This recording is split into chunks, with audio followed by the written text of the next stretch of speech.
Every business will go through a slightly different route. It is hard to read across one organization's or what company's experience and say, this is how my experience will also be. That being said, the standard way is you have an idea, what you want to be able to do, because at every step, an investor, anyone investing, whether it's an institution, an investor, an incubator, an accelerator, or what have you, wants to see some kind of motivation. That this is not just an idea that you've dreamed up something big and interesting, that you actually have an idea and have taken the steps to execute on it. Now, at that stage, I think it is reasonable to go look for some kind of support. The second thing I think that's important to highlight is that support many times does not have to be in cash. Investment can be support. It can be in cash, but it can be in advisors. It can be in introductions to partners in the ecosystem. I think that's also important, because as a VC fund, many times founders come and say, we want to raise money, and many times money is not their biggest issue. Many times they just need relationships that enable them scale. So you go from an idea. The classical next step is to go for the FFF round. It's called the Friends, Family, and Fools. Fools really being people who see you and say, you know what, I don't care what you're going to do. I believe in you. I'm willing to be a fool for you in that sense. Those guys are the ones who are most likely willing to take the risk on what your idea is and allow you to prove that out. After that, often it's important to then investigate if there are any incubators focused on that particular idea that enable you to, and the role of an incubator is really to give you a safe space to further prove your idea, to engage with people in the industry, talk to advisors, talk to people who are experienced, and to further prove it. And then beyond that, you can then start looking at accelerators. You can look at seed investors. Seed investors is usually where you first now start to get the first stage of institutional investors. Up until then, it is more likely that the investors are HNIs, high net worth individuals, or people who, essentially individuals, as opposed to institutions who are a little more structured in the way they think, in the way they invest. So once you get to seed, then you go to Series A, and then you go Series B and Series C. But that initial phase, from the idea to the pre-seed, whether you're going to an incubator, an accelerator, those are the stages that we found are really key for getting a business up and running. All right, thank you so much, Tosin. Abby, I'll come to you just so that we sort of start the conversation around driving inclusive finance, which is the discussion that we're here to have today. And in your opinion, and in the experience of the Catalyst Fund, how important is international collaboration versus deep local content knowledge in helping a fintech scale by also driving inclusive finance and financial inclusion in a particular market?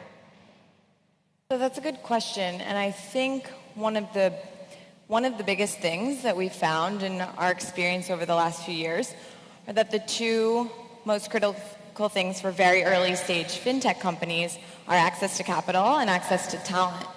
And so what we've been able to create is this global network of investors that are interested in inclusive fintech specifically, and connecting those global investors with that capital to these early stage companies. So I think that that's been one really critical aspect, but then also global learning and advocacy that's come out of our experience accelerating these startups. And I'm actually really interested to hear what role you think grant capital has to play, because that's part of the equation too, and the accelerator program we're running. and also in your experience, if you've had any experience with grant capital accelerating inclusive fintech specifically.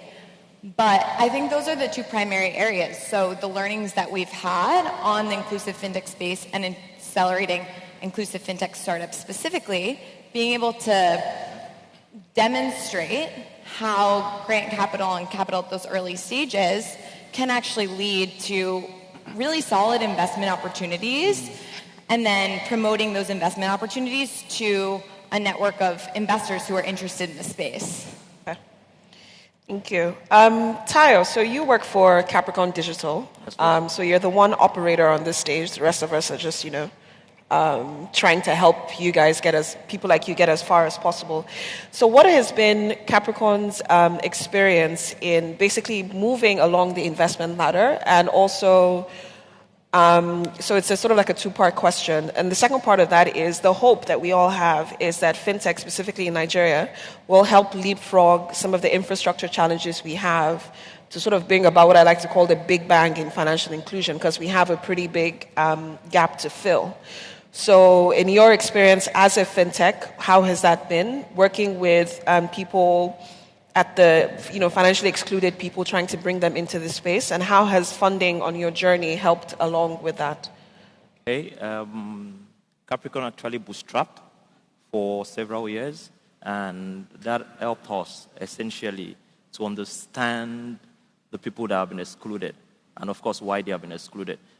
Different regions are able to do the financial inclusion differently. However, by understanding the market we play in, we're able to offer solutions that would benefit them. So services that relate to specific regions and products that relate to specific regions, we tend to make it available to them at their fingertips, essentially. Okay. So over time, we've been able to understand that it's not about bringing a product that works, but bringing a product that they want. So most of the banks offer similar products across different demographics. But we at Capricorn have been able to offer products that work and product that they want, actually, at those locations. So with regards funding, since we bootstrapped for over 3 years, we were able to make mistakes and learn from those mistakes. And because of this, we've been able to be profitable. And with this, we have been able to show investors some of all this in our books, and they've been able to see what we're able to deliver over the years. So with regards to funding, it's a general problem whereby you have to have good documentations, and everyone has to make sure everything is in the book. So with regards to funding, I don't think we have an issue, and it's been all good and supportive. Okay. Fantastic. So basically your experience has been bootstrapping to prove your concept, and then with having that proof of concept, you're able to attract different kinds of investors to come in with little trouble. Fantastic. Okay, so Honey, coming to you, your work is basically linking the Nigeria and the UK tech industries and tech spaces. Here we're speaking specifically about fintech. So other than funding, which is what we have been discussing this far, what are the other aspects of collaboration that will also help drive growth in the fintech space? So I think fintech is a primary sector of importance to the hub as well, and we're looking at ways in which we can encourage the growth.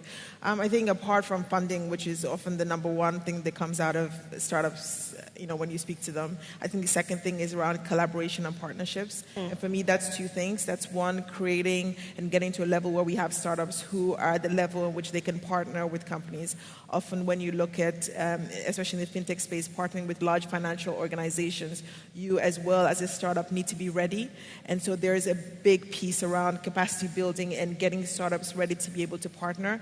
I think the second thing is around then facilitating those partnerships and those collaborations. The first stage will probably be between company Nigeria, and then when you start thinking about going global, then you might also want to start looking to partner with UK companies when you start looking at other markets. And so it's both two stages. Is how do we prepare companies to actually get to that stage and make sure that they get the funding and all the support that they need to get there, and when they are there, how can we support them with those relationship buildings and network to get them those partnerships? We can ultimately help them grow and help them really build companies that can grow and scale. Fantastic, thank you. So Taya, coming back to you, I just wanted to dig a little bit deeper on some of the experiences that you've had working across different regions. So one of the things that you talked about that I found particularly interesting is not just creating run-of-the-mill products for every single type of demographic in Nigeria across different regions, but things specifically creating products specifically for different people in different regions. What's been the biggest challenge in using technology to leverage that? Because we know we have infrastructure issues, we have literacy issues that need to be overcome. So what have you guys been able to do to still be a tech-forward company, but still maintaining sort of the human mix in there to be able to drive the uptake of your products? Thank you for that. One major thing has been empowerment. Once people see what you're bringing as a way to empower them, they accept it first. But once they see it as a business, they kind of feel skeptical about it initially. So what we've been able to do, about 3 weeks or 4 weeks ago, I was far away in McAfee, like maybe 1 hour after Zaria. And you'll find people doing business, and they're doing it the local way. What we've been able to do is to understand how they are doing this business, empower them to do this business, and also train them. So for instance, you're somewhere in McAfee and close to the border. People come from Niger to buy pepper from within, from Kaduna, from Zaria. And you don't want to just take a product there to take part of their money. You want to give them a solution. And you want to also train them. And you want to also empower them. So you find women there and you train these women in their own dialect. So one of the things we've been able to do is to create content in their own language, whereby they understand essentially how to use all these things. So, and by minimizing the processes involved in using it. So you might have technology that does several things. However, at the back end, you are taking care of all the complexity. At the front end, the user is just doing 1, 2, or 3 things. It's easier to train. You really don't have to train because it's intuitive, irrespective of whether they are educated or not. So you find someone saying, I want to send money, and all they have to do is to speak in their dialect to their mobile phone, and it speaks back to them. Those solutions, of course, would allow them to embrace it quickly than teaching them, you have to type this, you have to enter this, you have to do that. And to follow along with that, actually, we found that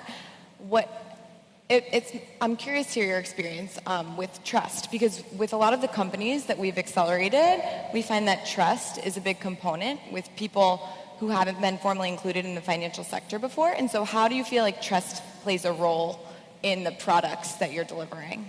For us, as I mentioned earlier, it has been a learning process. So we took our time to learn from the market. And learning from the market means we were in the market. And over the years, learning has actually trained us to unlearn certain things on the way we conceive or the way we perceive those markets to be. So we've been able to create products, essentially, that suits specific markets. So we're in Lagos, for instance. We're in the West, and we have created stuff for Lagos. We're in Zaria. We have created for Zaria. And we know at some point all of them would meet at a point. But we mustn't push the GS1 student to SS3 from the initial stage. Gotcha. Thank you. So I'll give maybe 30 seconds each to the three of you, just to hear your perspectives each on what specifically you look for, because all three of you have some sort of funding that you're leveraging to support fintechs, right? So what specifically do you look for, just 1 or 2 things, in an organization to say, yes, this is somebody that I would like to push? So I'll start with you, Tosin, and move this way. Okay, so for us, we want to invest in entrepreneurs and founders that give us a sense that they understand not just what the problem they're trying to solve, but importantly, how they get their solution into the hands of their target market.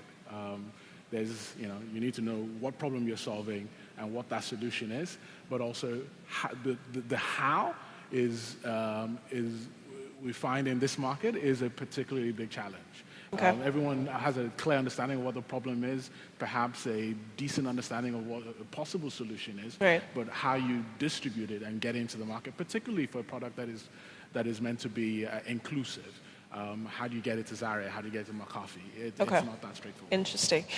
So for you, Honey, what are the sorts of things you look for in an organization that you think this is a type of organization that I would like to help push further within your current capacity? Yeah, so the Tech Hub doesn't directly fund startups, right. But what we do is we support them along that process to sometimes get investment or to be able to partner. I think ultimately we are sort of agnostic in terms of sector and in terms of kind of companies. We're just looking for great companies that have the capacity to scale. Obviously, it's always interesting as well if the capacity... So define for me what you think a great company is. Like looking at the kind of business or how they're operating their business, what identifies for you that this is a great company that I think Yeah, can so help? I think there's different lens depending on the different programs that we look at. So, for example, at the moment we are on the lookout for health tech companies for a partnership program that takes them to the UK. And for that, we'll be looking across different metrics from what has the startup done revenue-wise, what does their roadmap look like, what is the potential for partnership. So it's very different. We don't have a sort of broad-based sort of applicability for all programs. It will really depend on if it's a fintech program and it's looking at inclusion, for example, and things that we run through FINA, or if it's something else that it's looking at a more general sector. But I think ultimately we're always on the lookout for the same thing. It's really great sector, growing metrics, and a great team, and sort of a dedication to build the product out. Thank you. Abby? So we actually have 7, but to limit to 2, I think the 2 most important for us are the potential to foster inclusivity at scale. Okay. And then the second would be ecosystem learning potential for global financial inclusion ecosystem. All right. Okay, thank you so much. I think our time here is up. I'd very much like to thank my panelists for taking the time out of your very busy here to speak with us today. I'd also like to thank the audience for taking the time to hear us out, and hopefully we've been able to pass on some knowledge on how we can all help drive financial inclusion in Nigeria. All the panelists and myself will still be around for a bit more time, so if you'd like to interact with us, you can find us on the conference floor. And just a little bit of a plug, Efina will be holding its Financial Inclusion Conference on December 9th, so please make sure you keep an eye out for that. If you would like to hear more about it, please visit the Efina booth right outside and drop your contact information, and we'll make sure we get all information out to you as and when we have it. Again, thank you very much. Thank you. Thank you.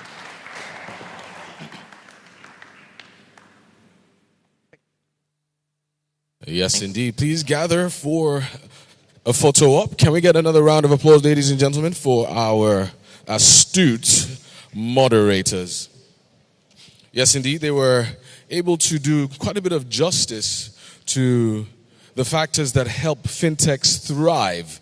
If fintechs are laden with the responsibility to cause this big bang for financial inclusion in Nigeria, then the health of fintechs is a critical piece that we must all consider in the ecosystem. And they were able to talk along the lines of financing, the various types of financing, from local financing to international financing, bootstrapping, and the likes, but also the importance of collaboration and partnerships in being able to help these fintechs to build capacity.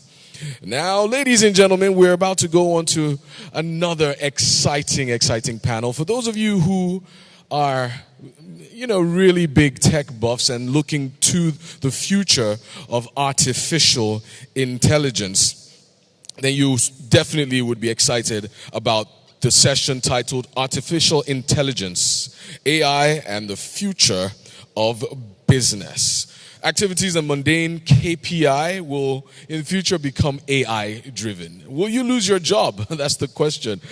Is that the sort of work you're doing? Then perhaps somewhere down the line you won't have that kind of work. But the good news also is that there will be more jobs created, but we'll see what the net effect will be. Now, next up, ladies and gentlemen, I would like to welcome to the stage our moderator, who is a creative and innovative self-starter. Bimpe Adejumo is the brand manager, Funds and Electronic Transfer Solutions Limited. You most likely know it as FETS. Can we get a round of applause, ladies and gentlemen, for Bimpe Adejumo? A warm welcome, ladies and gentlemen. To join her on the stage is a data scientist who is also a technology strategist, and a medical professional with 25 years experience across various verticals.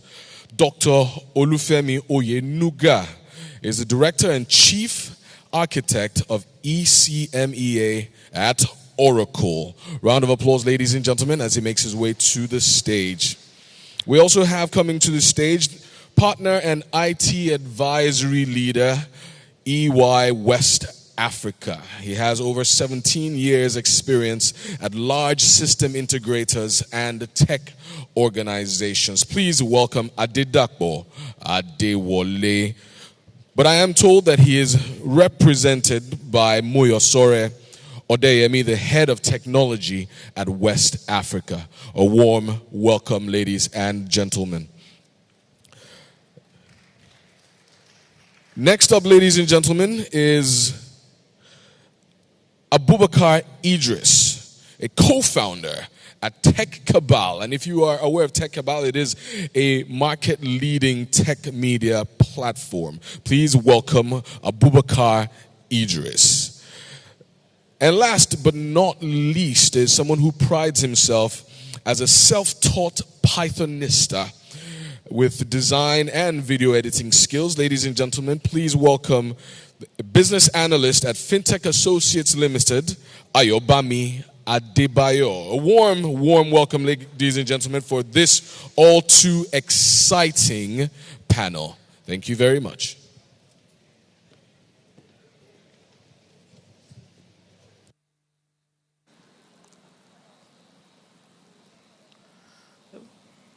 Mic is off. Okay. Hello again, everyone, and thank you for being here once again, as said by can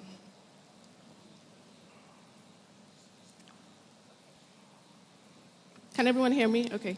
Thank you for being here again. As earlier, everyone has greeted you. My name is Bimpe Adejumo. I'm the brand manager of FETS. The product name is FETS Wallet, and it's a fast, easy, and secure way to transfer money. We deal with retail clients and corporates as well. So I'll just take a moment for everyone to introduce themselves.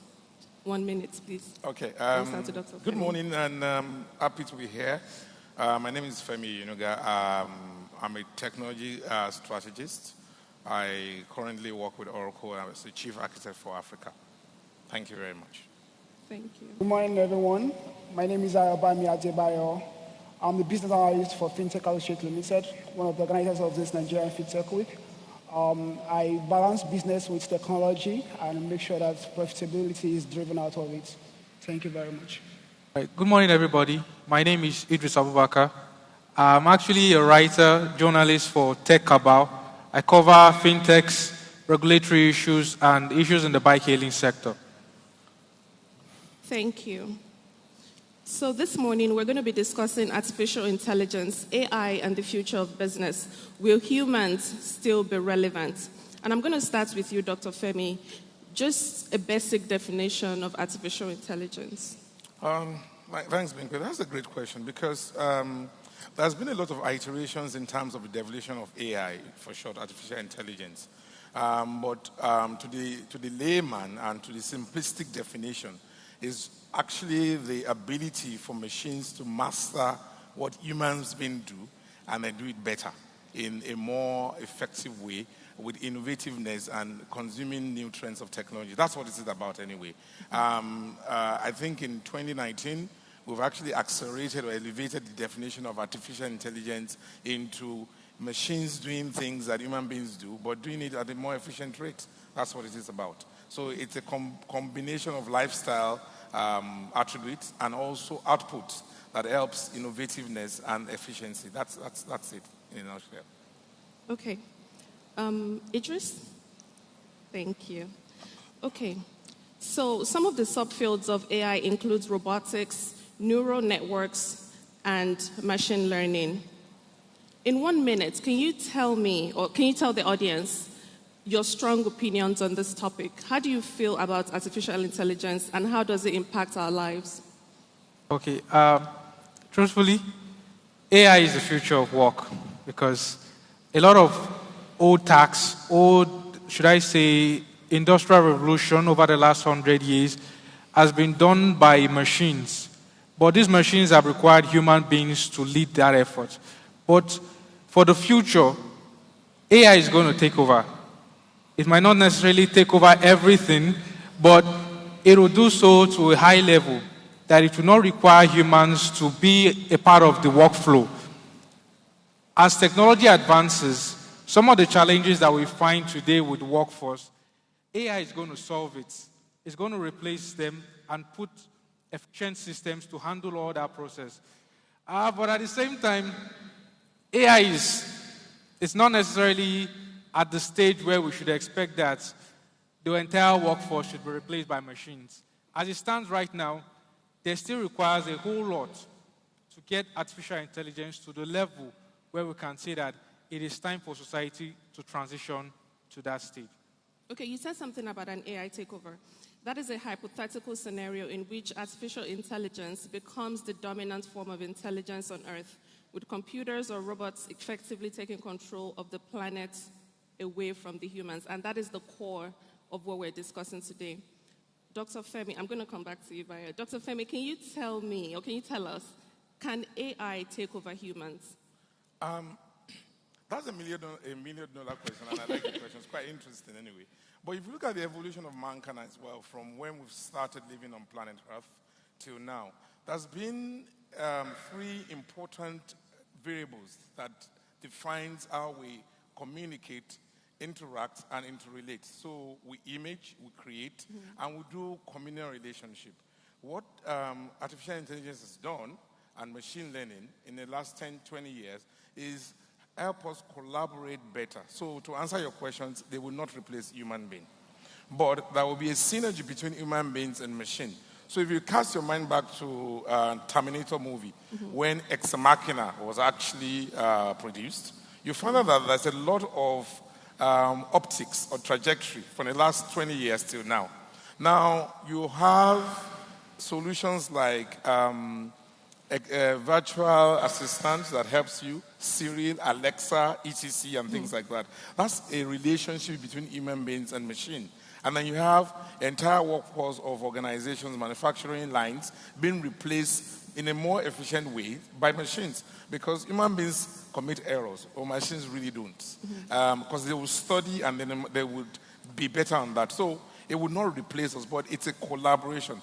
But I think being in the fourth industrial revolution, what it actually means is that if human beings do not reappraise and reskill themselves, the machines will know better than you, and then they'll actually get more jobs done than human beings anyway. So they won't replace us. The relationship is quite a collaborative one, but in essence, we're going to define a narrative. So in a nutshell, AI will redefine the DNA of how we interrelate going forward in the next generation. Okay, so I have one more question for you. One of the fears around that is, this eventually leading to massive unemployment, increasing poverty levels.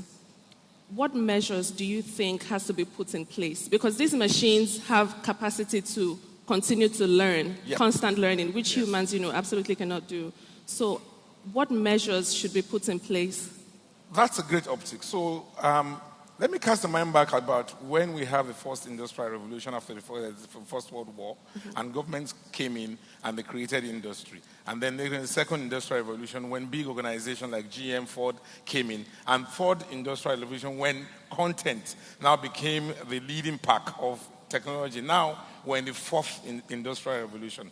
The measures that we need to put in place is to reskill and unskill the old ways and to think and bring new learnings into the purview. So for instance, if you're a database administrator or a coder, you can do that last 5 years. But now you have machines that are self-healing, self-learning, and self-replacing. So what you need to actually do is to understand how these machines really operate and interoperate, and then skill yourself up in a new discipline that's required. This is one of the measures. So unskill, reskill, and keep learning. That's the only way. Because now you can buy a ticket from this auditorium and check in online and get to another country, and you don't even have to go through any immigration anyway. So if you travel past some airports in Western Nigeria, and you go into the Singapore airport, you find out that it's miles apart because it's all templated by artificial intelligence. So it's taking a lot of human beings away from that purview. So that's, you have to really keep learning and keep reskilling yourself. That's it. Thank you. Adebayo, just to bring it to the fintech space, how can AI technologies help banks and fintech startups? And can you give an example of applying AI to an enterprise and how it has worked? All right. Thank you so much for that. Okay. Looking at the way financial processes have been carried out over the years, from the traditional banking system to the modern banking system that we have now, there was a time whereby you have to go to bank to get your tallies and all that. So right now we have chatbots interacting with customers, trying to make them perform their transactions and all that. And even in recent times we have video banking, such that you open your phone and a device talks to you and do all the processes for you and all that. And we even have considering data, which is very instrumental to artificial intelligence, whereby it can help you forecast your financial plans ahead of time and all that. So it's a very robust approach, such that AI can optimize the processes and even cut costs. It can as well give financial forecast of what you have to look up to, and as well, it's also helps to come up with data just to make sure that you have a very good output out of whatever it is that you put in place. So looking at it, AI is not creative yet and it's not imaginative yet. So, but the point is, as much as, because we have to look at it from the perspective of the future of work and human relevance as well. So, because if you are talking AI, does it mean the people that are working in bank will be there no more? Does it mean the fintechs and all that won't be able to function maximally and all that? So, putting all those metrics in place altogether.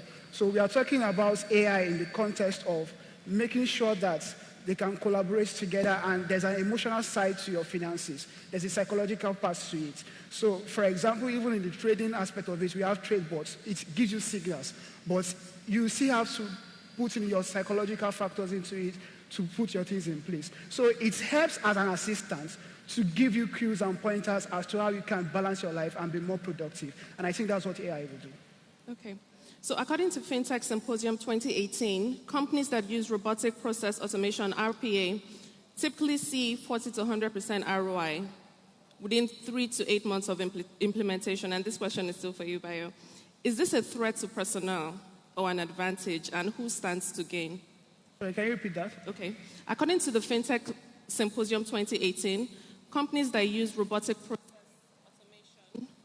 typically see 40 to 100% return on investment in a period of 3 to 8 months. Is this a threat to personnel, or is it an advantage? And who stands to gain or lose?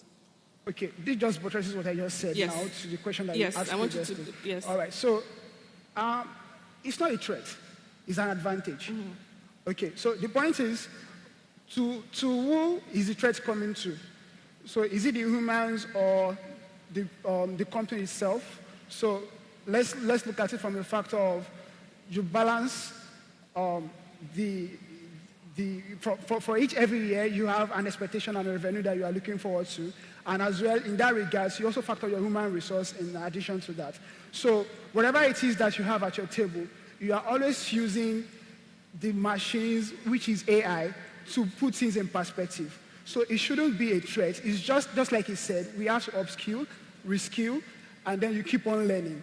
And in addition to that, you balance your books. So AI optimizes, it makes life better. So it's not a threat in that sense of it.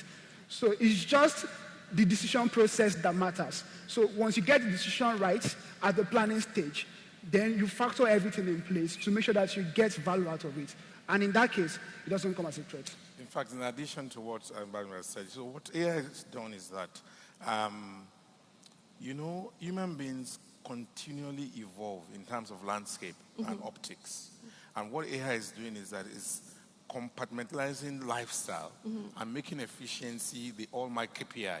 So you suddenly move from a traditional banking mode into an online interactive banking mode, into an app, learning banking mode into a virtual assistant banking mode. All that brings optimization into work. Of course, directly transfer into ROI and business. In the health space, for example, where you would iteratively get 24 hours results from a patient, now you get it in milliseconds because AI is actually crunching a lot of data and give you that value that actually helps to save life. So if you look at the combination of 5G, blockchain, microservices, and all those virtual assistants within a theater, you can actually do a lot of microsurgery now using AI and robotics and things like that. So it's actually an advantage, in fairness. That's what it is about. Okay, thank you. So in 2017, there was this sensational news about Facebook having to shut down a research because, the bots started speaking a language that they could understand. Can AI be dangerous? Can AI be dangerous? Yes. Okay. I mean, even sitting on this stage can be dangerous. You can either so there's no coefficient or anticipation of risk. But can AI also outlive that coefficient of danger? Yes, it can, because it would not only put the stochastic or classification variables into what it's seeing, it will actually provide a solution to repair as well. So you have to look at it in the entire paradigm of what AI is bringing on board. Yes, AI can be dangerous, but AI can also be the diagnostic result to solve the problem. So it's not a catch-22, but it's actually an advantage as well. That's what it is about. So should AI research be open source? Should AI research be what? Be open source. Should AI research be open source? Great question. So I have a biased perspective to this answer. I think yes and no. The biasness is because in an open source system, things like regulation, control, and compliance sometimes is actually degraded. So measures around compliance or regulation, they're sometimes degraded. But in a well-regulated solutions delivery, you cannot breach those processes. But then again, if you put too much barriers or red tapes, you will not get the desired result. So yes, I think it should be. I think it's an hybrid. Isn't that here? So I'm trying to dodge the question. It should be an hybrid perspective. It should be open source and also should be closed as well. What's your opinion on that? All right, okay. So just to add to that, two things. AI is not empathic enough. AI is not emotional enough. Fine, we've seen AIs that are actually exuding emotions, but at the core of the real emotional being of man, AI is still coping with that yet, and that's the edge that human beings will have. Eventually, AI gets to the super intelligent stage. So, the basic thing to look at is regulation, and for every technology at the adoption levels that you consider regulation right from history. So, looking at the regulatory policies and rethinking the regulatory approach to it is the edge that human beings will have over AI, regardless of whether it's going to be dangerous or not, because AI is quite driven by probability analytics and numbers, and that's why AI has edge in terms of quantitative reasoning and all that. And the edge that we have is both emotion and regulation that we can use to have advantage over AI. And Idris, what are your thoughts on that? I think should AI be open source? I think a hybrid approach is always the best, because the truth is, in the wrong hands, AI is very dangerous. Hackers can use it to manipulate systems, can take over cities if the city is smart enough. But in a regulated environment, it is easier to understand and to know where the threat is coming from. It's easier to control access to the data that AI is using. And if it's open source, if it's free to use, if it's accessible to everybody, then the world that we live in could change if the wrong people get access to all of that. So I think a regulated environment for AI is always a good thing, but at the same time, I feel it should be done in a way that it does not limit innovation.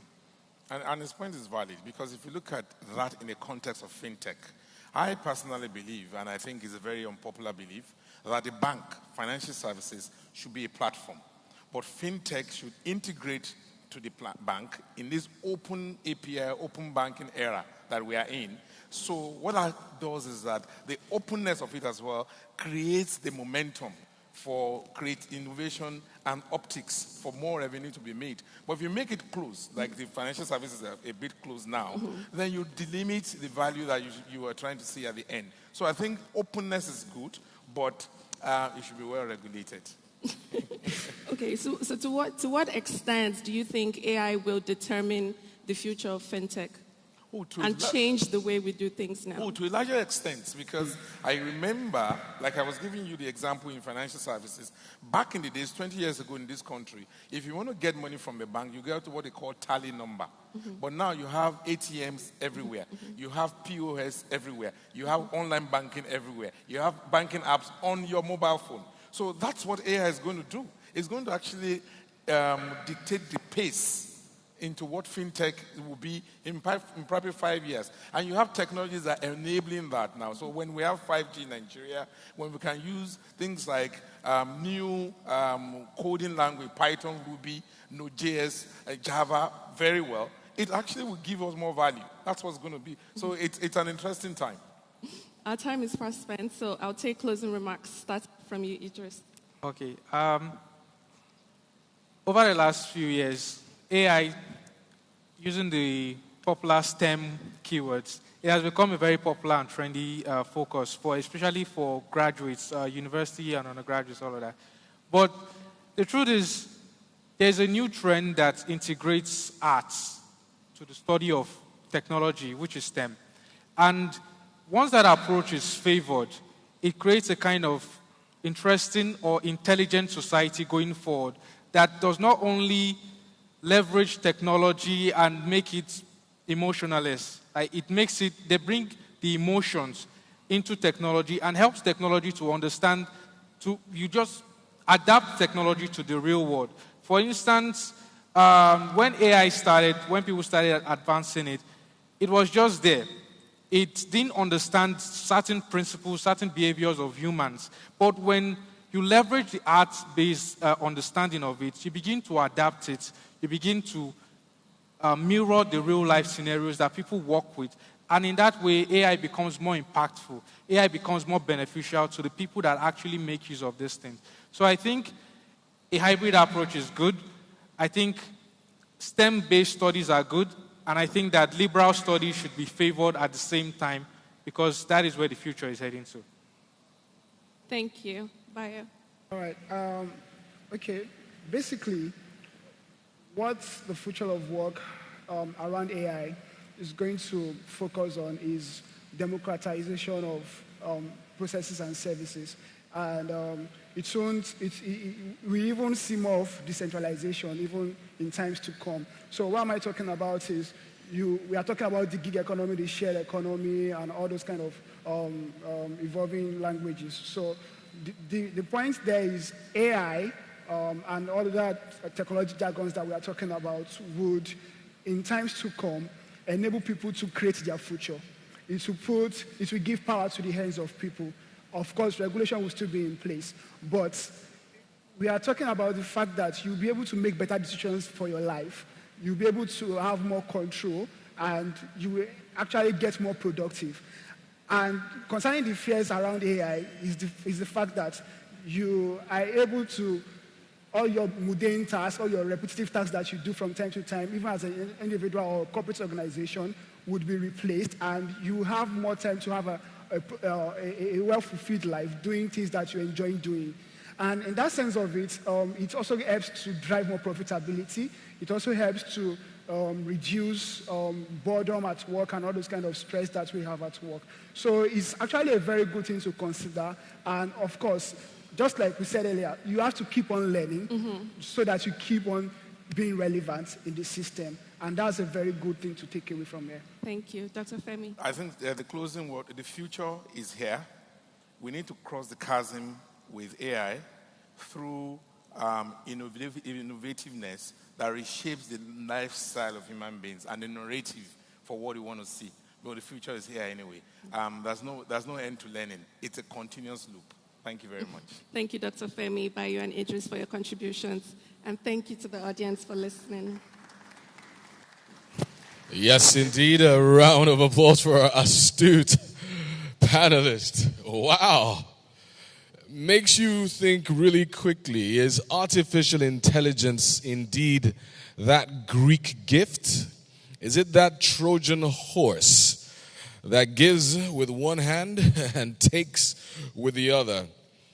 The idea that perhaps somewhere down the line, while artificial intelligence is supercharging fintech with the crunching of data at incredible speeds and improving and widening the use cases, and perhaps ultimately helping to create that big bang of inclusion that we hope will help to develop the underdeveloped parts of the world and add value to the economy and raise people from poverty, will it also end up creating massive unemployment and deepen poverty levels?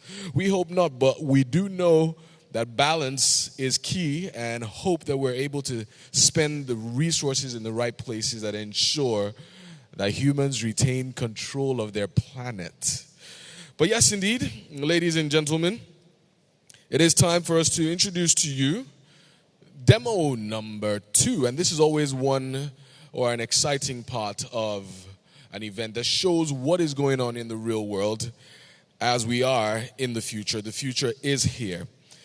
We would like to introduce to you the company or the product XH Smart, a complete end-to-end integrated QR solution. Can we get a round of applause, ladies and gentlemen, for XH Smart?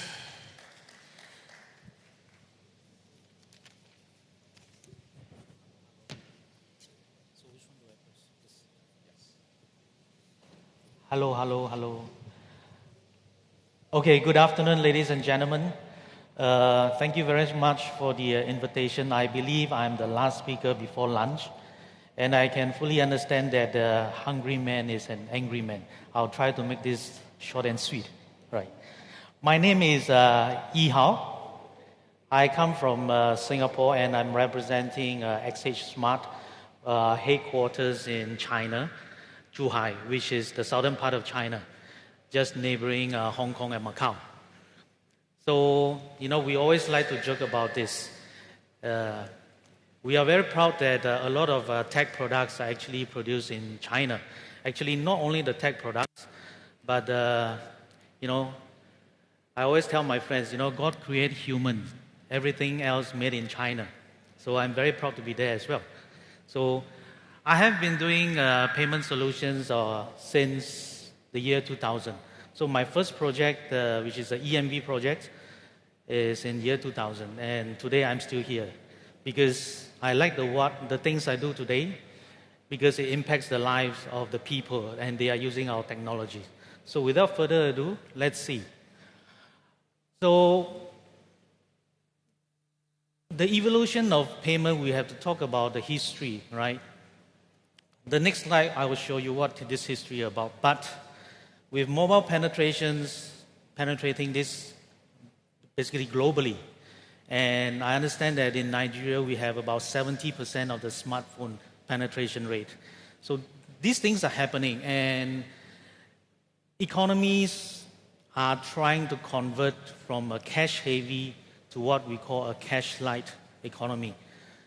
And this has a lot of impact, right? Not only central banks will be able to analyze all this digital data where artificial intelligence will come in, it will affect policies, right? Socially, it also affects. I can give you one very simple example. In China, taxi driver used to have this special guard. When they drive, there is a special guard to protect the driver. Why? Because the passenger will rob the driver, right? Because they have cash. But with the introduction of digital payment, there is no more cash with the taxi driver. And all these criminals, or should I say, these crime rates has dropped drastically. So it's not only policies, or not only affect, it also affects the crime rates as well. Transaction values, let's just take a quick look. Slides that you saw is from Statista, and I believe you have a lot of data showing that all these digital payment transactions are on the upward trend. Okay, this is the blue screen of death. Right? So, global statistics has shown very clearly that mobile payments, all these digital transactions are always is on the upward trend, and nothing is going to stop them. Right? The next slide that you see here is really how payment has evolved from a MaxRap card to a chip card, and then to where we are today, where all these fintech technologies are coming into space, where we talk about artificial intelligence, how they improve the businesses. We talk about consumer experience. We talk about how these fintech technologies can impact the lives of people. But there's one question that I would like to ask everybody here. What really is fintech? And I really like the theme of this Nigeria Fintech Week, surviving with fintech innovation. The word survival. Fintech itself is what we define as a disruptive technology. Why? Because it brings the traditional businesses, service providers out of their comfort zone to do something different, right? Traditionally, banks has a lot of, they have to follow the guidelines and policies set down by the central banks, right? With fintech coming into the pictures, these companies starts to maneuver into this, what we call the gray zone. And that's why we have so many regulators here today. In China, I have to use China because they are actually quite far forward in these fintech technologies. Banks are actually suffering because of two main players, and I believe you know who they are, right? We have WeChat Pay and Alipay. These are the biggest players. They have taken away so much of the business from the banks. So this is what we call disruptive technologies. So what you see here, we move from a mandate and a minimum requirements. Why? Because why banks have to move from a MaxRap card to a chip card? Well, because there are mandates. Visa and MasterCard would like them to move faster, right? The next thing is what we call the security. The main reason for moving from a MaxRap card to a chip card is security. But, you know, fraudsters, there are always fraudsters in any country.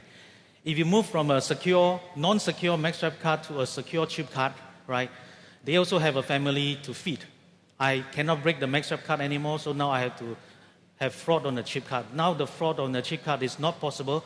I have to move somewhere else. Where? We move online. Right? That's why the next phase is what we call security. We talk about card not present, transaction, 3D secure, one-time password. I believe you are familiar with these technologies. We are here today. We talk about user experience. We talk about contactless payment. We talk about QR code. And then very near, we talk about analytics and automation. So this is where we are today.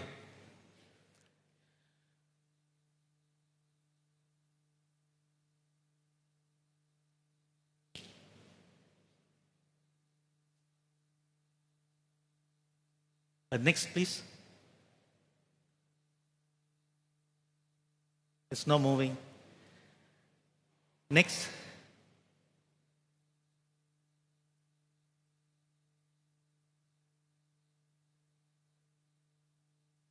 Okay. This is my last slides today. Right. 5G pushes payment integration with business processes. The key topic of fintech and payment. Payment used to be a standalone process, right? You have all your business processes, whether is it the online payment or is it a physical retail payment, right? At the end of the whole transactions that you run through, you make a payment. But all these transactions or processes are not fully integrated. The payment process only comes in at the right at the end. You just imagine that you go to a retail store, they go through the POS, go through all the cash register, and then they punch in the final numbers, and then the cashier will have to go to another machines to punch in the numbers. So these are fully disintegrated process. With fintech coming into the pictures, we are talking about a fully integrated business processes with payment. One example for you. You do a mobile payment, you do a online purchase on your mobile phone, right? You select the type of goods that you want to purchase, and then you press payment. What happens next? Do you have to take out your card, or do you have to create a link to a bank, and then you have to enter some numbers, right? But with fintech coming into the pictures, what we want to offer to the to market is that basically it's a fully integrated process where you have options to pay, present your biometric or facial recognition or a payment PIN, and the payment will go through. But what happens next? You want to track your delivery, right? Even the delivery information is fully integrated into the application. You don't have to go to a separate website where you get the tracking numbers, then you go to check with DHL. No, these are fully disintegrated. What we are offering is a fully integrated, holistic experience. We focus on the consumer experience. We focus on the merchant experience. The focus on the fintech is not only on the regulators, not only funding these fintech companies to be able to provide the technologies. We believe a very big and important part is the consumer and the merchant experience, because if they do not accept these technologies, we cannot convert this 90% of the cash transaction to a digital transaction. Thank you very much. A round of applause, ladies and gentlemen. This is definitely a view into the future, which is already here. Looking forward to the advanced, as it were, customer experiences, especially for me personally. But in this case, the customer experience is not just for you, but for the banks as well. So this is definitely an organization that has taken into consideration a full, integrated, holistic process that ensures that the customer experience, being the processors as well as the end user, is optimized. Now, next up, ladies and gentlemen, we move to the next theme of the conference, and it's the expanding and important role of women in technology. So without further ado, I'd like to welcome to the stage our next keynote speaker, who has educational foundations in technology management, project management, and banking and finance, and of course a deep wealth of work experience in banking, technology, anti-money laundering, global operations, and risk management. She is a tech enthusiast who is particularly excited about how new technology makes life easier. Please welcome to the stage Mary Einol, the Director for Remote Banking and Shared Services at the Canadian Imperial Bank of Commerce. Now, next up, thank you very much. Have a pleasant day.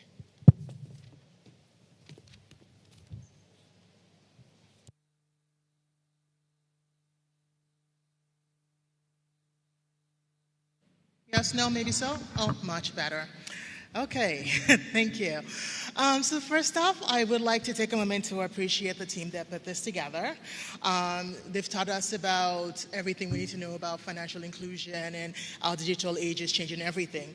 But in addition to that, they've also highlighted the importance of women in technology. So thank you very much for that. So for myself, I constantly struggle with diversity and inclusion within the role of technology, as I would consider myself sort of living in a bubble throughout my career, with the fact that I have had people who've allowed me to be myself, allowed me to sort of learn in technology and just grow within it. But I find that this is not the same with everybody. So over the last few years, I was just made aware of the fact that we don't have enough women in the technology space. Research shows that there's about 20% of women working in the tech space. And of those 20%, 56% of them actually leave their careers to go do something else. Even though we're making strides, I don't feel like we are where we need to be. And that made me question why. There are 5 factors that everyone seems to feel strongly about that sort of deters women from remaining within the technology space. The first one being that there are lack of mentors in this space. So over time, when you're in a place and you don't see someone who's sort of similar to you, you don't get the sense that you should be there. For me, I've been lucky in the sense that I have had female leaders within technology who sort of groomed me and helped me, but not the same as not been for a lot of my peers. In addition to that, we talk about lack of female role models in this field. When we think about technology, we think about big names, think about men. We think about Jeff Bezos of Amazon. We think about Bill Gates of Microsoft. We think about Mike Zuckerberg. When we try to look at women in the same field, we can't really name a lot of them. I know of Sheryl Sandberg because of the book she wrote on Lean-In, the CEO of Facebook, as well as Marissa Mayer from the old Yahoo. But we don't have enough of women that we can sort of relate with. That's one of the things that sort of deters us from staying within this field. In addition to that, there's the gender bias. This is something that we all struggle with because when you're in technology and you have and you're supporting systems, there are times when you're made to work hours. We've been on production calls that have lasted 48 hours, and they tend to think that women are now built for this type of things, and so roles that come up within technology are usually given to men because they can withstand this sort of stress. Now, do we solve for these problems, I ask myself? And perhaps maybe the solution is not with us ourselves. Perhaps it's a joint effort within both the men in the field wanting to give women a chance and women wanting to try things out. Because I must say, having been in technology for over 10 years, it is an amazing place to be. You're solving problems, you're constantly just waking up and trying different things, you're learning new skills, you're seeing things happen, you're making magic happen. You're almost like a doctor, but better.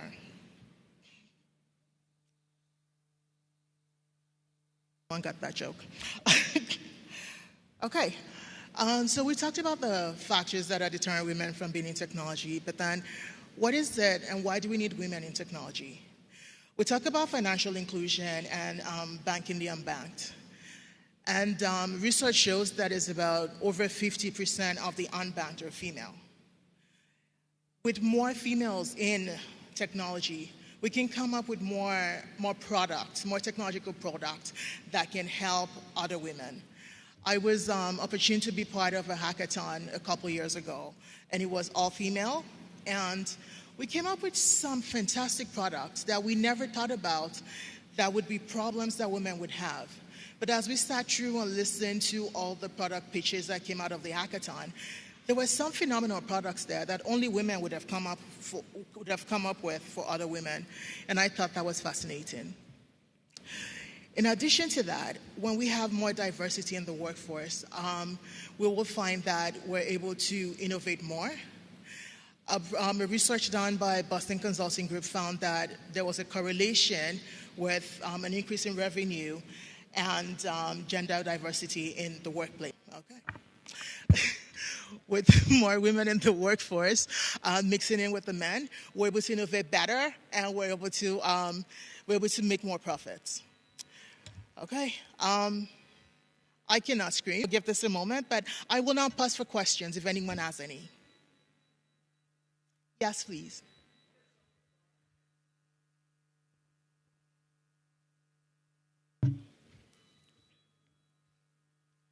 Okay, so the question was,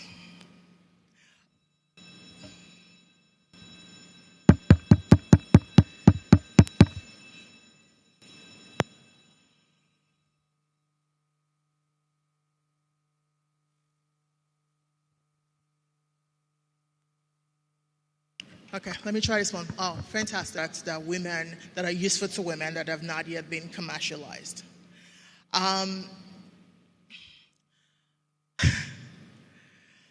So something that I found interesting that someone pitched was a tool that allows you to shop for a car without going to the store.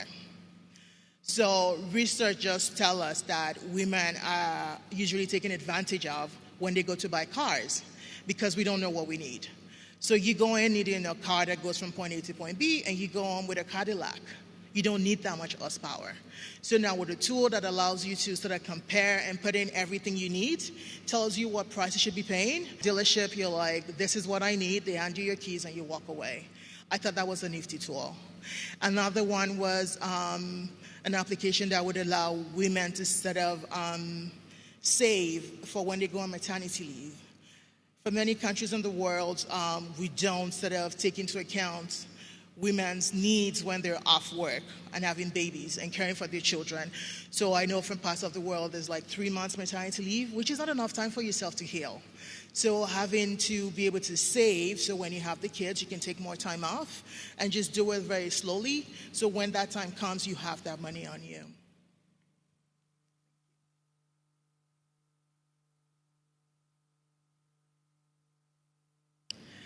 Okay, any other questions? Okay, thank you very much for your time.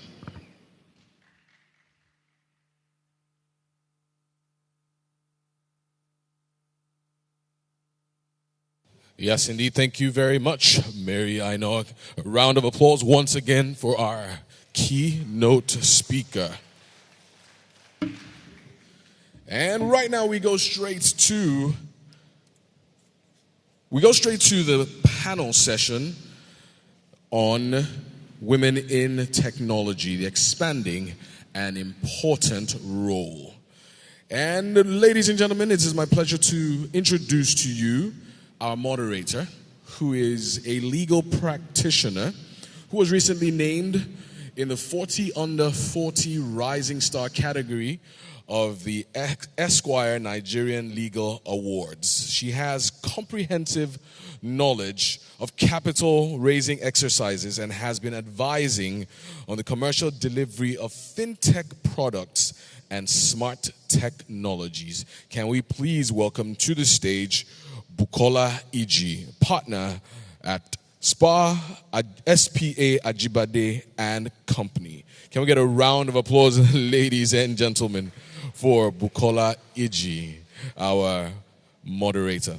Next up, ladies and gentlemen, to join on the stage is the co-founder of a very innovative fintech called Piggy Bank. Can we please welcome to the stage Odunayo Eweniyi. Round of applause, ladies and gentlemen, for Odunayo Eweniyi. Now, from the banking giant EcoBank Transcorp, but not in Nigeria, but in Togo, we have a senior fintech advisor, Diallo Jiba. Can we get a round of applause, ladies and gentlemen, for Diallo Jiba? And ladies and gentlemen, we also have one of the foremost women in technology in Nigeria and co-founder of Rising Tide Africa, which seeks to increase the participation of women in angel investing, thereby empowering them. Can we welcome to the stage Yemi Kerry, the CEO of Heka Bella. Round of applause, ladies and gentlemen, as she makes her way to the stage. And last but not least, all the way from Kenya, ladies and gentlemen, we have a thought leader indeed in the tech space. Can we have the lead consultant for the Cobalt Partners, Arti Shah. A round of applause, ladies and gentlemen, and over to Bukola Iji.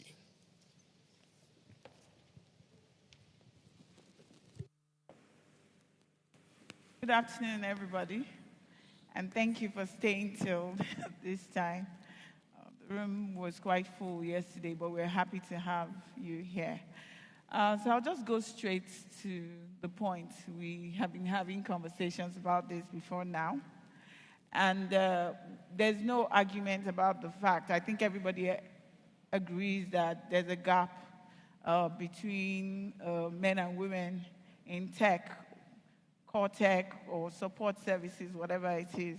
So now I'm just going to go straight to Ati. I know you've written a lot about how more women can be brought into tech and how we can start from way, way early. So can you let us know? Sure. Good morning, everyone. I think one of the things we probably don't realize is just how early we need to start training our children, actually, both girls and boys, but let's focus on the girls. I think from the age of 4 to 8, young people are already starting to look at people around them and determine what sort of professions they want to go to later in life. And by the time they're hitting sort of their teenage years, they've gone through this process of social valuation. So they've decided, what career is appropriate for women, what is not appropriate for women, what compromises they might have to make. And that is actually in many ways quite so important for us to know that right from the beginning, as parents, as aunts, uncles, as school teachers, we have a huge influence on those young people.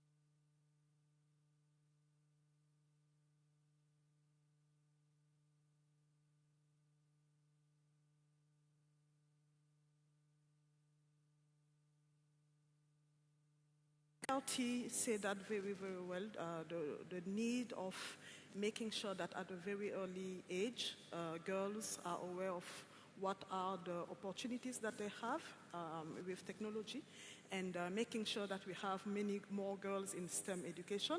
But it's something that we're saying every time. I mean, every time I go to this kind of events, we have this kind of panels around how can we have more women in tech, and we keep saying the same thing. Mary Aina, who did the presentation before us, also pointed the fact that it's very difficult to have women as role models in the technology space at a global level. Yes, if you see, even when you look at very big corporates, most of the time it's men leading. But in the Nigeria context and more generally in the African context is even more difficult. Not only that it's very difficult to have role models, but also the social environment and the way people are thinking about it. Girls always don't really see themselves having a career or building a career in the technology space, which is very sad. And Yemi actually was very provocative earlier when we were having the discussion on how many of these women who are acting as leaders in the tech are married. Yeah, so maybe this may be the kind of issues that we probably need to think about. Obviously, yes, the institutions need to help, but I think that we also need to educate the people at the individual levels on what are the opportunities, and that we shouldn't stop girls and women of thinking about having a career in the technology space. Thank you. Odwanya, I'd like you to share your perspectives. Does this work? Okay. So level of awareness, both women and need to come to actually take our place in technology. The gap between a person who is actively working in tech, STEM, or any other innovative sector, and a person who's not, and who doesn't know that they have the choice or the ability is a certain self-awareness that might be missing. So, like they already mentioned, girls and women are conditioned at an early age to believe that there's a limit to the level that they can aspire to, whether in tech or in any other sector. So we need to actively unlearn and unteach them that, and instill in them the self-awareness that they can indeed do what it is they want to do. Thank you. Yemi, you have over 20 years experience in this area, and in addition to how we can bring more women into tech, it would be good to know the changes you've seen so far. How was it when you got into the space, and how is it now? Morning, ladies and gentlemen. There is an evolution in technology, as it were, today, and even in the way people are perceiving women in technology. The reasons why we really seem not to have role models, as it were, is because there are fewer of us at the top. But things are beginning to change. things are going to change because technology is changing, and the roles being filled are not now seen as masculine and feminine. So in the earlier times, technology, the STEM, was seen as a masculine, field to go into. But nowadays, because of the different roles that technology is bringing across the different sectors, women are able to then perceive it as maybe a unisex field to go. So that change is coming gradually, but as the other ladies have said, it is very important that we instill this concept into them at an early age, such that they know that they can also make a difference in the STEM space. Great. Just to follow on from there before I throw it to another member, what do you think, who do you think should drive this? Should it be the women? Should it be workplaces? Or should it be the government? It is all the stakeholders in totality, the women themselves, when we're speaking earlier on, who amongst us is doing something in their own individual capacity as a woman or a man, to increase the participation of women in either their workplace or even at home in the STEM sector. The policies, we create policies in Nigeria, and a lot of them are not really totally enforced. And the one for the women in C-suites or in the politics for 35% has not been enforced. The policies within our companies, as it were, also need to be improved to encourage women to grow into the good roles. Also, I would say that the workplace ethics also needs to be improved. So it is the whole stakeholder ecosystem that is responsible making these changes, even to the extent of our parents, Well, so yeah, I think that it's a collective effort that every part to play in women be a part of it. Right. Sorry, I think the mic is about that. Okay. So it's not just it's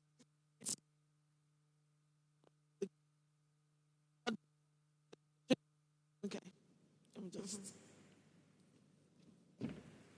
for her. Okay, so but because representation matters so much, I think it's the responsibility of the women who've already gone on to do something to continue to hold the door open for people who are behind them, for people who are behind us. Now, the government has a part to play in enabling policies for girl children. For instance, in the north, banning child marriage would almost automatically increase the number of kids, of girl children who are in school, right? And then in the workplaces, enabling policies within the workplace, listening to women when they report sexual harassment, giving equal opportunities. Those things can automatically increase the participation of women in the workplace. But the most important thing is for girls and kids who are still in school, who are still at home, to look forward and be able to see people like them in positions that they can aspire to. So representation is at the core of like female participation in tech and any other sector. Can you see people who look like you? And more importantly, are those people paying it backwards and making sure that the opportunities that they've gotten can also trickle back down to like these girls looking up to them? You, Jiwa? Yes, it's a collective effort that should be made. I mean, Artie, you were mentioning when we were having the discussion, how long is the parental leave when you have a kid in Nigeria, for example? So we said 3 months for women and 7 days for fathers. In some workplaces. Yeah, in some places, which is sad, right? Those it's small things that we can change very easily. So I mentioned the fact that at an individual level, each of us needs to make effort. I was mentioning earlier the fact that I'll always promising to myself that I'm going to mentors other girls on coding, on technology, and Artie was saying, okay, if you don't have the time to mentor them, maybe you can finance an organization that can do so. So it's small things I think that each of us should do, even at the education level. The fact that at home, girls and boys are not necessarily oriented through a way when they are children. I only have boys. I have 3 boys, and 2 of them are very passionate about kitchen, about cooking, sorry. So I'm not going to say, okay, because you are boys, you're not going to learn it. And same if I had a girl and she wants to become, I don't know, a pilot or do something else, I wouldn't stop her for that willing. So yes, really, it's an effort that everybody needs to do at an individual level and at a global level as well. Corporates, government, private sector, everybody needs to be involved. Thank you. And Ati? So I absolutely agree. It's a collective effort. But I'm going to throw out questions to the audience. How many of your organizations have a return to work policy for women? How many of your firms actually proactively help young mothers or mothers come back into the workplace? I see 2 hands. So maybe everybody else, you might want to start thinking about it. How many of you have things like paternity leave in your organizations? It's the same 2 hands. So I think, these are little things that even people in this room can really sort of start thinking about. But I think also, we looked at some data over time. There are 20 countries in the world that have more women in science than men. And why is that? One of the reasons is a legacy of the Iron Curtain. So during the days of the Soviet Union, there was a lot of funding going into education generally, but making sure that it was gender equal. So you had a lot of women getting an education in science. Also amongst those sort of 20 countries, there's a lot of women in the healthcare space, so that helps with the numbers. And I think we all know that Nigeria and the rest of Africa has a number of problems in healthcare. So why don't we encourage women, to look at not just at tech generally, but health tech, and start solving some of the stubborn problems we have. So, I could go on and on, but I think these are just a couple of examples. Right? Okay. You mentioned earlier when we were talking about sponsorships. I know Jibo referred to it, but could you please share more about how sponsorships can help women? So if you've got what you could sort of classify as sort of high-performing, high-potential talent in your organization, and that talent is female, make sure that those women have sponsors, preferably within the organization, who will take responsibility for their career. So make sure that when those job opportunities arise, they're being considered. Make sure that, it's not just about the formal recruitment process, but it's also the conversations around the coffee machine or the water cooler. Make sure that those women are getting some level of prominence. So I don't think these things necessarily have to be there forever, but right now we probably need these artificial accelerators or enablers to get proper diversity in our organizations. Gender is one. There's all sorts of other reasons why we need, more diversity, but gender is probably one of the more visible ones. Thank you. So, from all we've heard and research and what even the keynote speaker said, there is data backing the fact that teams that are more diverse, teams that are led by women, have more innovative And they are even more profitable. I don't know if that's controversial. So how do we ensure? I know we've talked about workspaces being friendlier, but in your experience, what are those factors that might inhibit a woman in the workplace from reaching a full potential or staying in technology? So again, I mean, I think there are many, many different ways, but about 10 years ago, my organization sent me to a Women in Networking conference, and there were 1,000 people. And of the 9 people that went from my company, 3 were men. And it was really important to have men there. There were a lot of men from other organizations too. So make sure that you're engaging everybody in this conversation.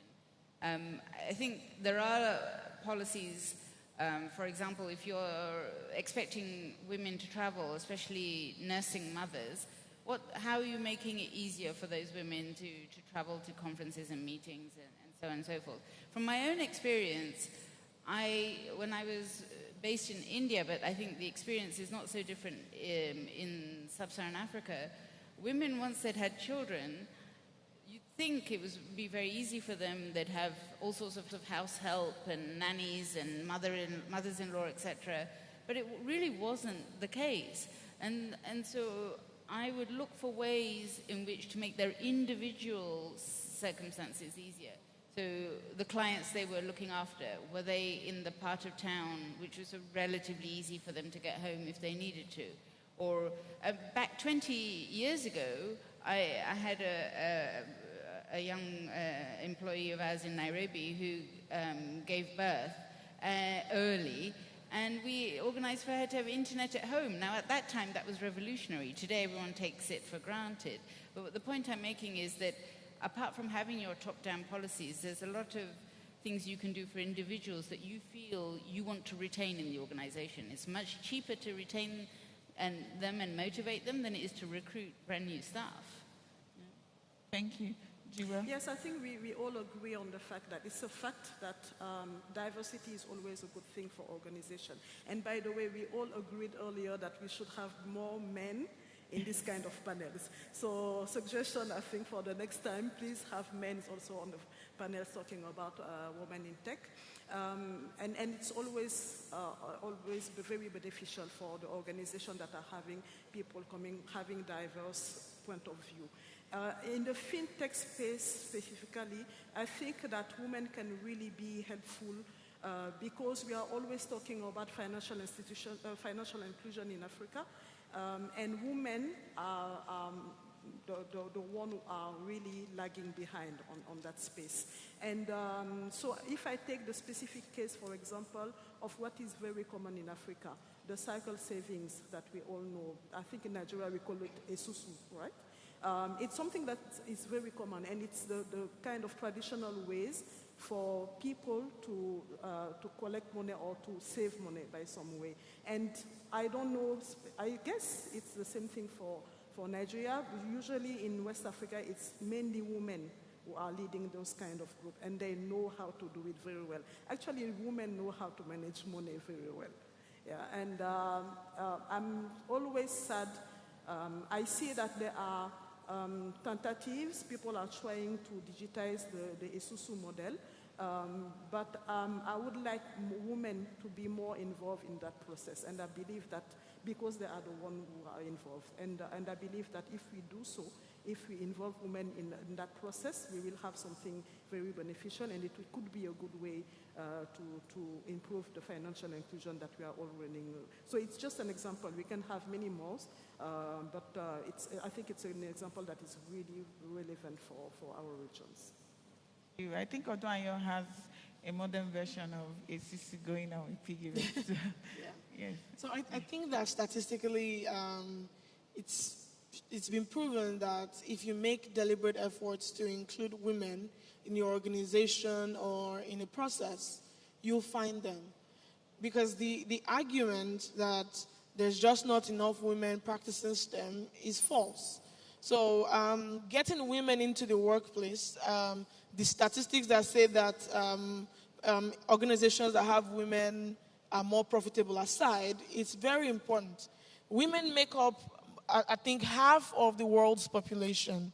They should be making at least half the decisions. This just tracks. So for me, it's really more, are people making deliberate efforts? Because you have arguments where people are like, yeah, it's not that we're trying to hire just men, we're trying to hire like the most qualified people.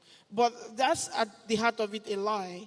Because if you opened up the opportunities, if you made the effort to get more women to apply, there's this thing I read online that said that women would only apply for a job where they ticked off every single one of the requirements for that job, while men will apply if they meet just even 50% of the requirements.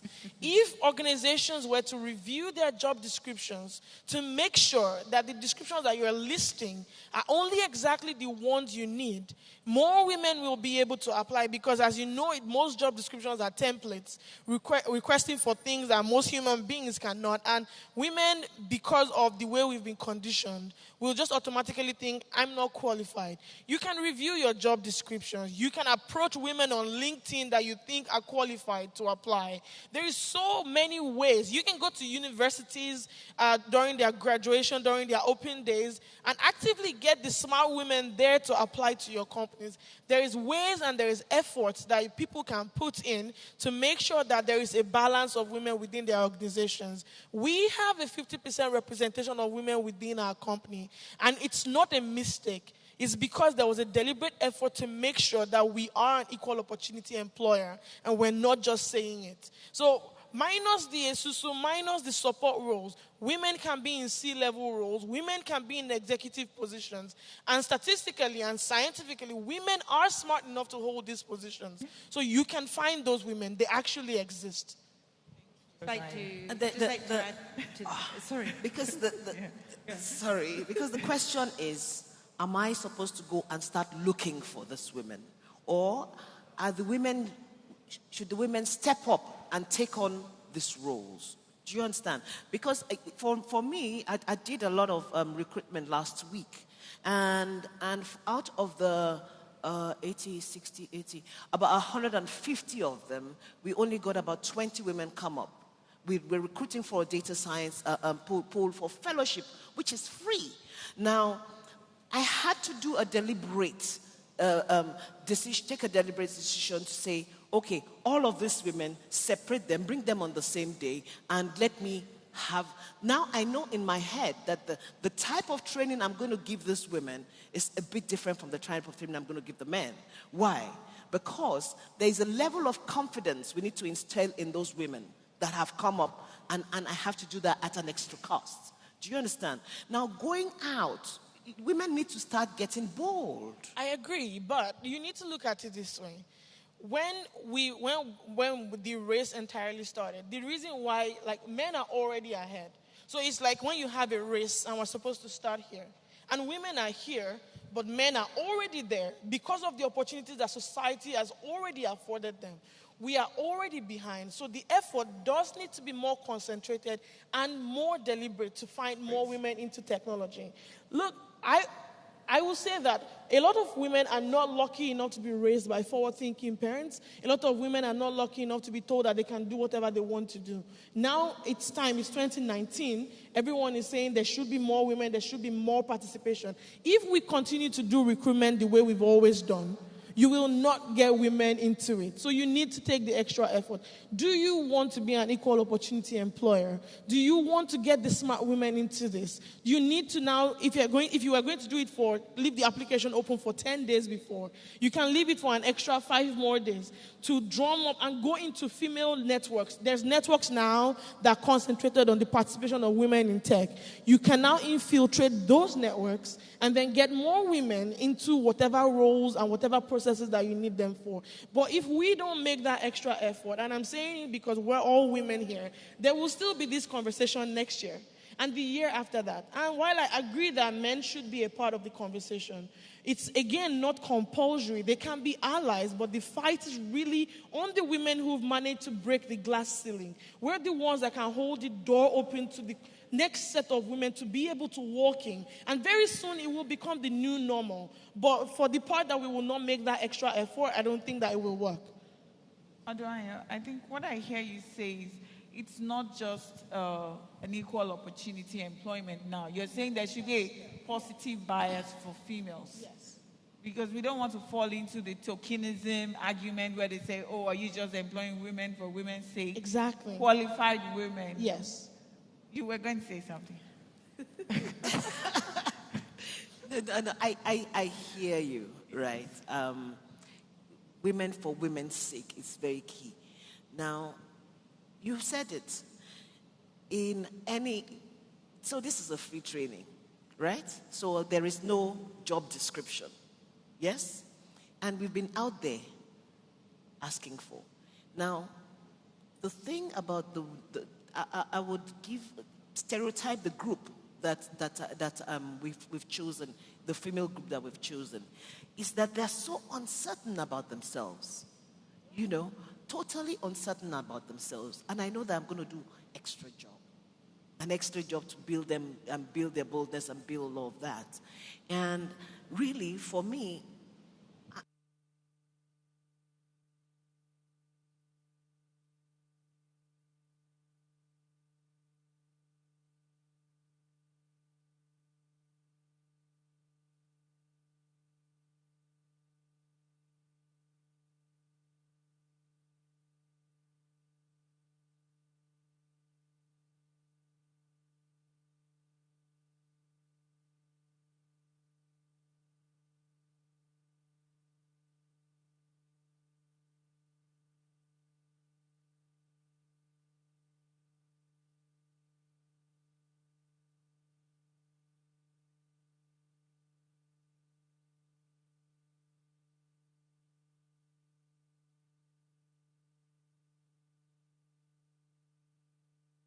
crossing the T's and dotting the I's.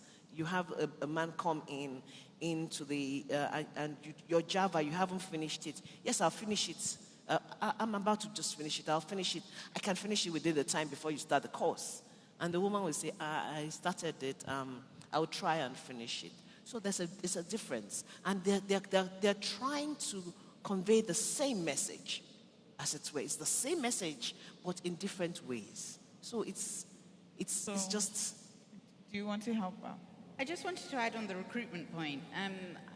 Again, back to this conference we were all sent on, and while we were together, I talked a lot with my colleagues about recruitment and how we had really tried to make it as fair a process as possible. And so one of my colleagues, who happens to be male, went back to the office and was hiring, and all the CVs he was receiving, because this was a technology role, but it was a technical account manager role, so a so-called support type role. But I mean, I think it's a client-facing role, so a lot about explaining technology to clients. And he received no CV that wasn't male. So he went back to HR and he said, no, I need female CVs. There must be women out there who have these skills. So he forced the issue. He forced the recruitment agent, he forced our in-house HR department to go and look for CVs. He wasn't guaranteeing he was going to give the job to a woman. He just wanted to make sure that he was offering equal opportunities. In the end, he did that. In the end, he happened to recruit a female. I say happened to. I mean, he recruited the best person for the job.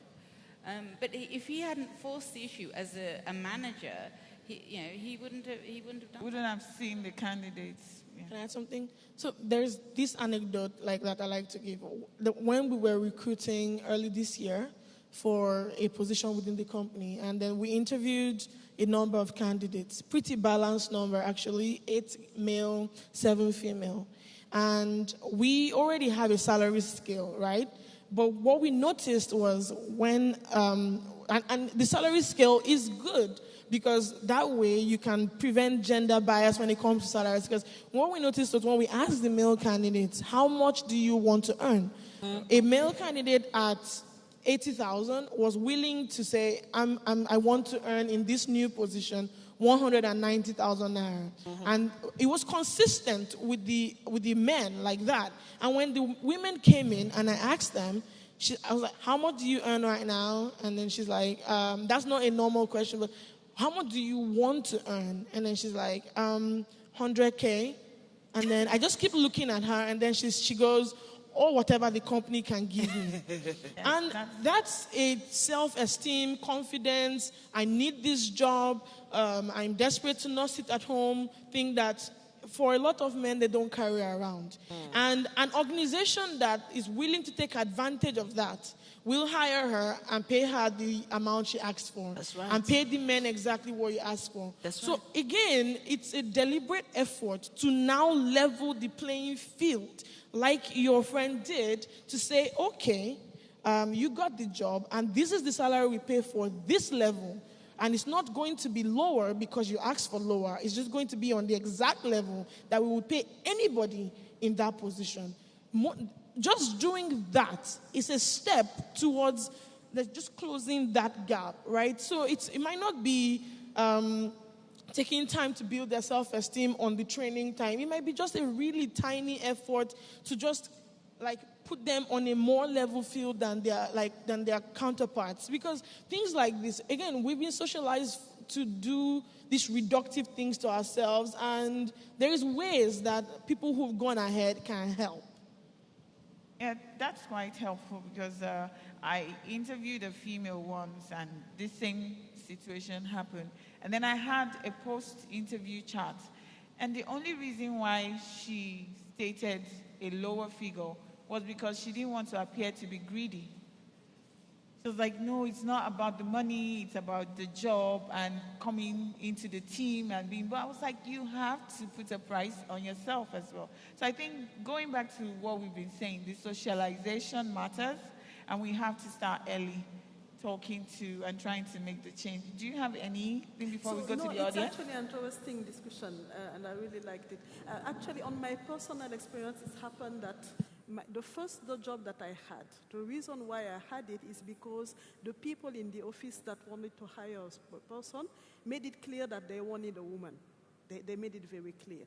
And they asked to the network, if by any chance you got a CV and it's a woman, female, please let us know. And so I think things are changing. It's good that now people are more deliberate on hiring women, and I think it's a very positive trend. Thank you. And before we take the last words from each panelist, I don't know if any member of the audience has any comments or questions for the panelists. Oh, there's one person over there. But we need the mic. I think the mic is over here. A comment. Okay.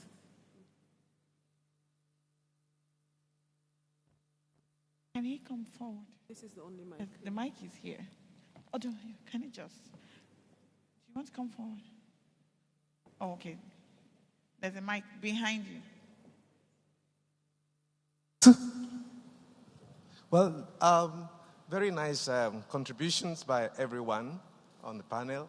I just want to say that to the point about talking about women, it will remain relevant for the years to come.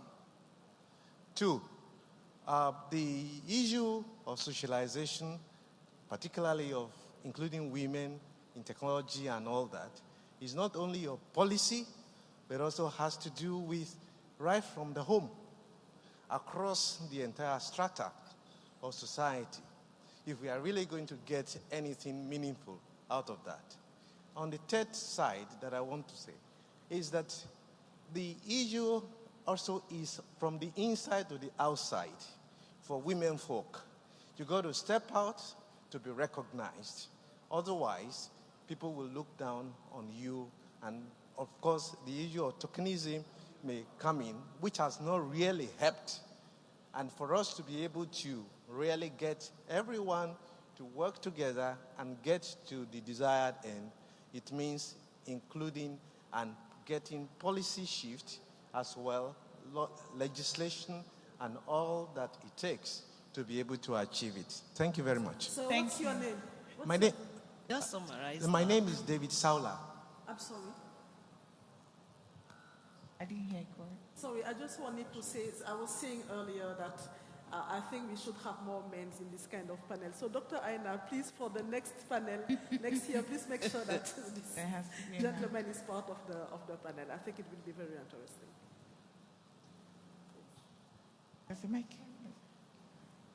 Hello, thank you very much, lovely ladies. Really, really fantastic contributions.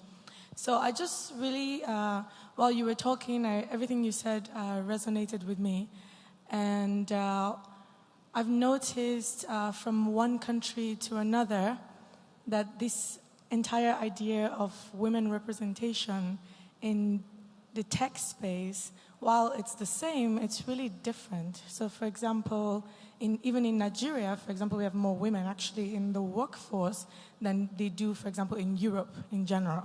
So that's really impressive. But then if you look inside technology, there are many women in the tech organizations, but not really technical. So they're like administrators inside a tech company. So you have somebody saying, oh, I work for Google or Microsoft or some really superb tech place, but they're like, oh, I'm head of marketing. And I'm like, oh, okay, cool. You know, but yes, I completely agree with you. However, when you're inside that organization in the engineering team, you then do not see women inside the engineering, like so the core specialized fields where they're really coding, basically. So I have this question of, is it because we can't find women? Is it because they're not interested? Or is it because there's so few that we're hiring so quickly and we don't have time just to wait for them to come? What do you think is the real reason why we don't have those in that space? You want to go first? Well, first of all, I'd like to dispel the notion that a lady who's head of marketing in a tech company isn't in tech. Tech has very many different aspects, and a tech company will not run without the person in charge of marketing, customer service, product management, legal. And so all of these women, or all of these people who work in all of these departments, who understand the processes of the company and are making each of these departments run for the vision and the goal of the company, are, as a matter of fact, in tech. Now, is there a deficiency of women who are actually programming and coding? Yes. And what is the real reason? There's no one reason. It's a combination of reasons, right? It's one, a lot of women, and it goes back to conditioning and socialization. When I wanted to pick my course for JAM and I picked computer engineering, right beside me, there was a dad who was telling his daughter not to pick engineering, but to go for economics because she had to finish fast and get married. So there's that. And then there is the sexism that is very, very pervasive in technology. On Twitter, we once had someone at a very prominent internship kick out a man for telling the woman, Madam Feminist, or something like that. Men can be very, very derogatory to women who are within the tech space. The third one is the internal thing, where we don't have an awareness or an internal locus of validation. A lot of women are conditioned to think they can't do it. So they go through life thinking they cannot do it. So all of these things, enabling policies, enabling environment, welcoming environments, people to encourage this representation, right? So if more women are seeing more women coders, there will be more women coders. So it's a combination of all these reasons you've mentioned and so many that we can't even think about right now. But a woman who's a marketing person in a tech organization is contributing her own part to the tech ecosystem and is very firmly a member of the ecosystem. Thank you. I'm sorry, I know that we're tight on times, but I just want to mention, on my personal experience, when I was studying coding, because that's what I studied, we had more girls than boys at that time at the university. It was in France. And we have been told that you will be surprised because you, women, future women, you will evolve in your career more quickly than men. So you will stop coding very, very fast because you have that ability to go faster than men. So that also can lead to a good factor, by the way. Ati, do you want to say your last? Oh, gosh. I'll just take Ati and Yemi. Yes, please take note that this is all the time we have. So if we say 30, if she says 30 seconds for this, please make it 15 seconds. Thank you. So I think what we really need is more women who are problem solvers. Technology, in many ways, is the easy bit. When I say it's the easy bit, if you don't have the problems to solve, you don't have a need for technology. And I think the more women we can get into solving some of the very stubborn problems we have in Nigeria and the rest of Africa today, they're going to have to use tech at some point, whether they're doing the coding themselves or getting someone to work with them to do the coding. So let's just get more women into problem solving. Thank you. Do you have any final words? Oh, final words. It's for us as individuals. It's for us as individuals, women who are in technology, to open the doors and ensure that we sponsor and that we mentor as many women as possible. Thank you very much. I think I'll just wrap it up here. Oh, I hope that we'll have less of this. Thank you. Because then it means that we're going to the Thank right you, way. everyone. Thank you. You've been brilliant. Thank you. Please. Can we get a round of applause, ladies and gentlemen, for this very incisive conversation, also very interactive, expanding the important role of women in technology. Please come together for a photo op. One of the very first things that was established by this panel was that the figures support the fact that increasing the role of women in leadership in tech is good for business. It's first things first. Now, I'm curious to know, how many male feminists do we have in the house? Are there any male feminists? Yes, indeed. Please stand to be counted. We have a few male feminists, myself included. One of the things that we realize is that men play an important role. Maybe not the most critical role, but the reality is it's a very important role. Now, whether we like it or not, we have to put in extra effort that is required to increase women participation in technology with positive biases, set-asides, affirmative actions, quotas, enabling environments, and policies. But it's critical that cultural foundations are challenged. We have to challenge the conditionings and the socializations that make women perhaps feel like they cannot rise through the ranks. But the environment must be good, the environment must be positive, and we all have work to do.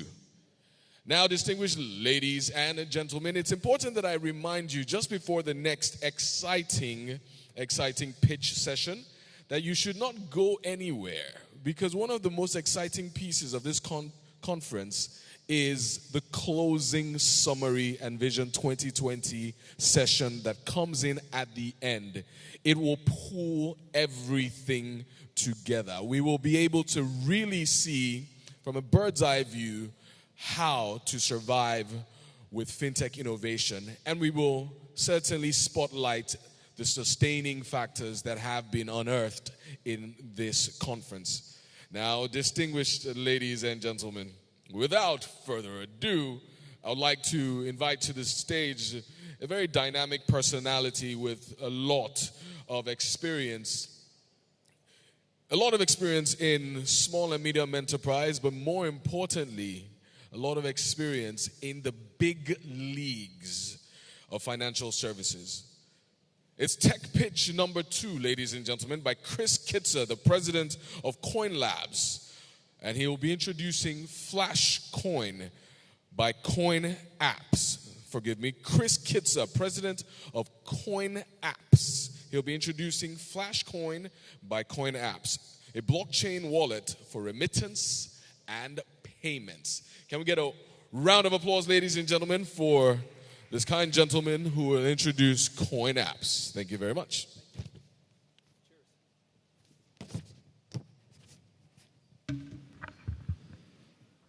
Thank you, everyone. I'm Chris Kitze. This is my first time to Nigeria. Very excited to be here. So happy I came because the invitation from Dr. Aina and the Fintech Association, I wasn't sure if I wanted to come, but I'm so happy I'm here because the people of Nigeria, first of all, you have so much potential. I've traveled all over the world, never had been to West Africa. Love the people of Nigeria, and I think you guys have a very bright future. There's really that energy. So what I'm going to talk about a little bit here is some technology that we developed, and we're bringing it to Nigeria. And our goal is to bring the source code of this technology and to bring Nigerians and get them into the development process so this becomes a truly Nigerian product. So it's a digital wallet, and the idea behind the digital wallet is it turns users into customers. Every business wants more customers. Every customer wants to be able to go and find and do things much easier than they can today. Everyone knows that digital wallets, they're probably already using it, but you don't know it. If you look at Amazon, Uber, I know Uber's very popular here, PayPal, these are all digital wallets. They're all online wallets. Basically what it does is it enables people to do one-click shopping. For example, Uber allows you to find a car, find somebody else, and so forth and so on, but in the end it allows you to transact. Our wallet enables loyalty, payments, and membership. And for those who are thinking about adding a wallet, we'll talk about the features here in a second, but the wallet is the high ground. If you want to truly own your customers, you need a wallet. You have to have a wallet in order to keep them as your customers, or someone else might steal them. The first concept is completing the transaction. I've been doing tech companies for 30 years now. I had one that went public and was acquired by the big American broadcaster NBC, which is part of General Electric. And the thing that they liked about one of my companies was that it completed the transaction. This has been the holy grail of advertising, because in the end, advertisers don't just want eyeballs, they want customers, and a customer is someone who spends money. So that's the benefit of this kind of wallet technology. It's a measurable ROI. It goes beyond the brand.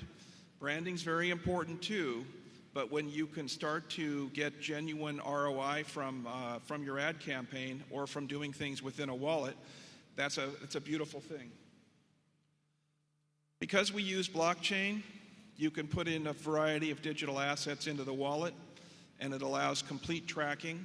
It allows people to find and identify the people who they want to reach. So what's in the wallet? So first of all, you can do centralized or decentralized services. Decentralized are typically things like Bitcoin or the community coins like Flash. Flash is a coin we built as a demo to show people how our technology works. And it's actually very popular here in Nigeria. We have thousands of Nigerians using Flash. And we have someone going to university next, I believe it's over the weekend, for about 2,000 students are going to be introduced. This is the future. When you go to the students and they see how these things work, they are going to be your early adopters. They are going to love this, and they already do. The idea is that in the wallet, you can put multiple coins. You can put in community coins. You can put in stable coins, like, for example, if there was a bank that wanted to issue a Naira coin, they could do that. All different kinds of digital assets can be put in one place, and it's very secure. So the idea is also to put an API in, and then to do a white label so that people can put their own brand on it. But if you look at the API, what that does is the application program interface allows you to put that functionality of the wallet into your own mobile or online banking applications.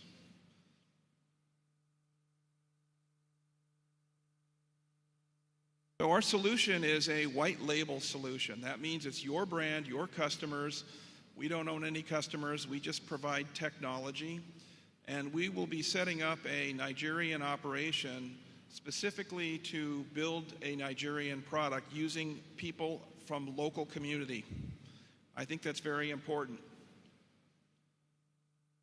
This wallet also has a communication in and a way to locate merchants. So for example, through Crowdforce, one of our Nigerian partners based in Abuja, they have around 3,000 Nigerian merchants who have this capability built into their point-of-sale system.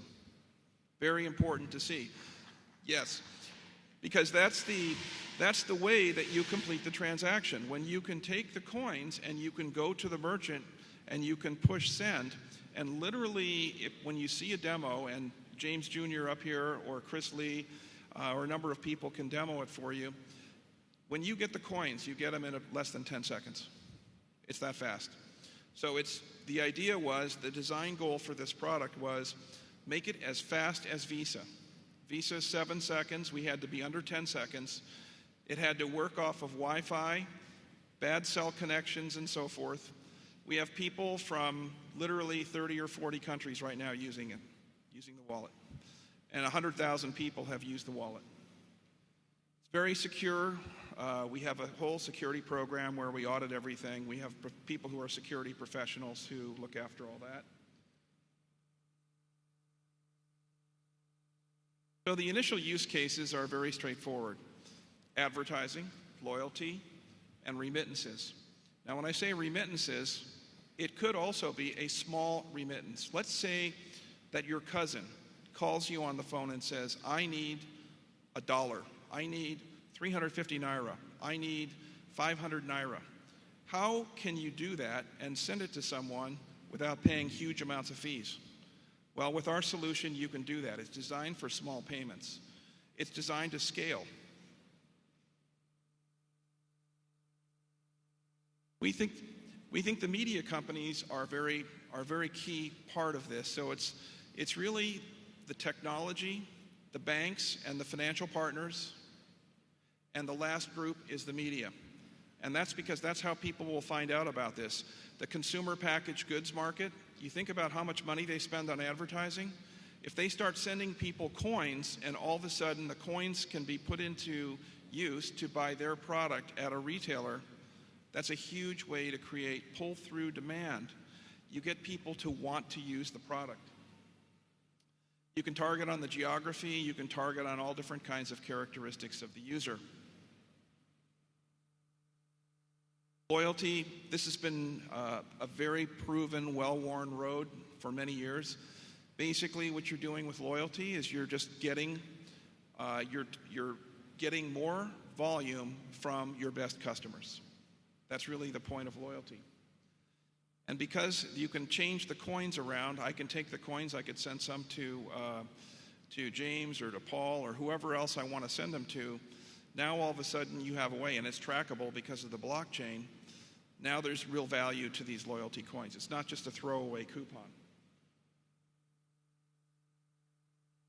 But the remittances, I think, are the big opportunity. Right now here in Nigeria and sub-Saharan Africa, it's about $46 billion a year. And it's growing, 10%.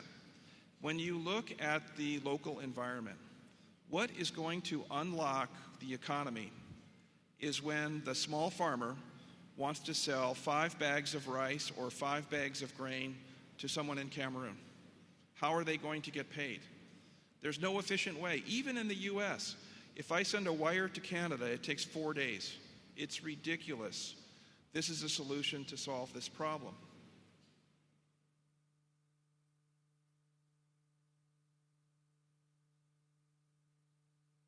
I'm going to click here. So there are a number of advantages compared to the other guys who are out there. You know, Bitcoin is not purely a legal model, so it's not going to work for remittances. I mean, everyone knows that. If you're in banking, people ask me that all the time. Is Bitcoin legal? Well, it kind of is, but it's not really legal. It's probably lawful in some cases. But if you look at paper money, that's a big issue here in Nigeria. A lot of paper money changes hands every day. It's probably 90% of the transactions for cash. And that's what we're talking about. A number of the other people here have talked about this as well. So we've seen all these things. Libra made a big splash. M-Pesa, a lot of users, but they're using old technology. We're talking about the latest generation of technology. We developed it in California, India, Vietnam. It's been developed all over the world, specifically for an environment like Nigeria. We're bringing it here. If you compare a solution like ours compared to traditional cash, electronics has a lot of advantages. It broadens people's world. That's really what it does. If I have paper money, I can only hand it to somebody. It's valuable because I have privacy and there's a certain amount of security with it, but of course, digital has a lot of advantages that you can see here.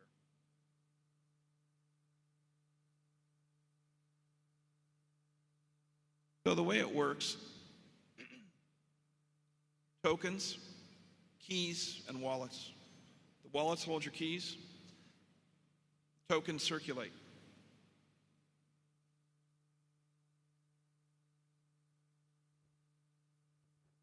Funds flow. If you're doing a stable coin, which is what this is designed for, the money always stays in the bank. It's a fully legal model. The money goes in the bank, the tokens are issued by the bank makes sure that the money is always in the bank. They're the custodian and the trustee. The tokens circulate, they have to follow all the rules of the current financial system set out by the central bank. That's how it works. So once the coins are issued, they can then circulate over here. They're tracked for anti-money laundering and other things. But basically, they're exchanged for either paper money or a number in your bank account, but they can circulate. It's like a spending account. 3 problems we solve, and I'm going to wind it up here. Scalability, reliability, and security. And you notice this is the security. Compare that to a credit card. It's much more secure. Built around partners, banks, governments. These are the people who are our partners. Revenue model. There's a very clear revenue model for the banks, for everybody who's involved. So it's a complete ecosystem. What's in it for your bank? New business. And I'm getting the high sign here from the gentleman. He's like, everyone's getting hungry. The payment instrument services. And I think that's about it. Thank you, everybody. Another round of applause, ladies and gentlemen, for Chris Kitsey, President, Coin Apps. For one-click shopping, a white label blockchain, white label wallets with secure blockchain tracking of transactions with scalability, reliability, and security. Coin Apps. Flashcoin by Coin Apps. All right. Distinguished ladies and gentlemen, we move on to the next theme, which is blockchain and regulation of digital assets in emerging markets. We have the setting scene keynote, ladies and gentlemen, from someone who is a mix of a bureaucrat and a shrewd financial intelligence expert. He is the CEO of Nigerian Financial Intelligence Unit, which is a standalone agency that is an arm of the Nigerian arm of the Global Financial Intelligence Units that seeks to comply with international standards on combating money laundering and financing of terrorism and proliferations. Now, the CEO of the Nigerian Financial Intelligence Unit, Mr. Modibo R. Hamantukur, had to be out of the country, and he's represented here very capably by the head of the ICT department of the NFIU, Mr. Mohammed Jia. Can we get a round of applause, ladies and gentlemen, for Mr. Mohammed Jia of the Nigerian Financial Intelligence Unit?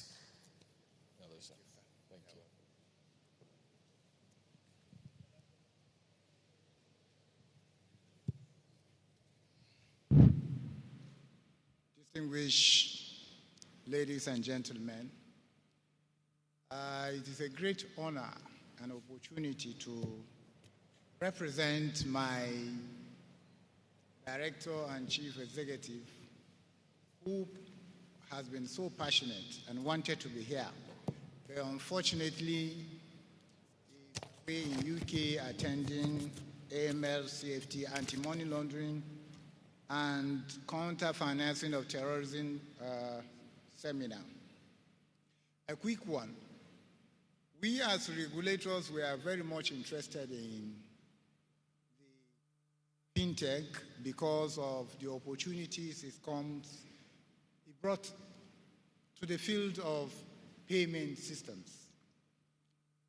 We are all aware that just like previous speakers, panelists have spoken, fintech is a disruptive technology that actually comes in to the field of financial services to revolutionize ways of doing things. A quick one, talking about digital assets, this refers to intangible and digital entities owned by individuals. Before now, digital assets were just videos, photos, songs, and documents. But today we have digital assets of great values has emerged, which is called the cryptocurrency. Now, what is cryptocurrency? This is a decentralized currency that employs strong encryption techniques in regulated units, verifying, securing financial transfers, and is the in thing in the fintech. But what is our own concern as regulators? Initially, the Central Bank of Nigeria wanted to say no, but the reality at hand is this is an area that is the trend. It allows a loss of opportunities, makes the payment system easier. But what we as regulators are saying is we must have a trade-off between allowing the innovation and also make sure that we protect the financial system from abuses of money launderers and those who are financing terrorism. Initially, we may underestimate what the penetration of fintech and all the related activities are. In June this year, Loretta Joseph, a fintech specialist from Mauritius, was in Nigeria. We had a discussion. She was telling us the deep, how even the people we never imagined are into fintech activities. We decided to take a walk to Wuse Zone 3, the popular place where you can exchange money. To our surprise, somebody we never thought will be aware. Loretta just said that we should step aside, let her ask that she has a Bitcoin. And to our surprise, everybody was surprised that all the three shops she entered, they were ready to transact business with her. That is to tell us that the reality, and we also are aware, last 2 months, there was a ransom paid in Bitcoin in Abuja, the federal capital city. That is why we are very particular about regulating the procedures and the activities of the fintech activities. Despite the fact that we don't want to obstruct the innovations and the good things that comes with it. But as an African man, we all know why we cannot shy away from regulation. Let me just give a small joke here. Why we need to be sure that regulating the fintech activities is equally important as allowing the innovation. There was this man that he's just on a lighter mode. There was this man that has a house close to a beer parlor. He wrote a notice, please don't urinate here. Those who comes to take beer will urinate there despite the signpost. Somebody now told him that you are not passing the right message. He now asks, what will be the message? He just wrote, change the write-up from please don't urinate here to urinate here, my herbalist need your urine. And that is what stops it. Now to us, we are aware that blockchain and digital assets hold a great prospect for the deepening of financial sector and widening access to financial services. However, these products and services have high risk potential for money laundering and financing of terrorism. A risk-based but effective regulation and governance is required to ensure that the potential risks do not occur. As a safe regulatory organization, we urge Fintech Nigeria and all the associated bodies to embed anti-money laundering and counter-financing of terrorism as core part of all your activities. I trust that the sessions of this week will enrich and equip all participants with useful information that we can all apply as we go back to play in the field of fintech activities. And we hope that as we are working together with Central Bank of Nigeria to come up with an effective regulation, it will be embraced by all the key players and stakeholders. Thank you very much.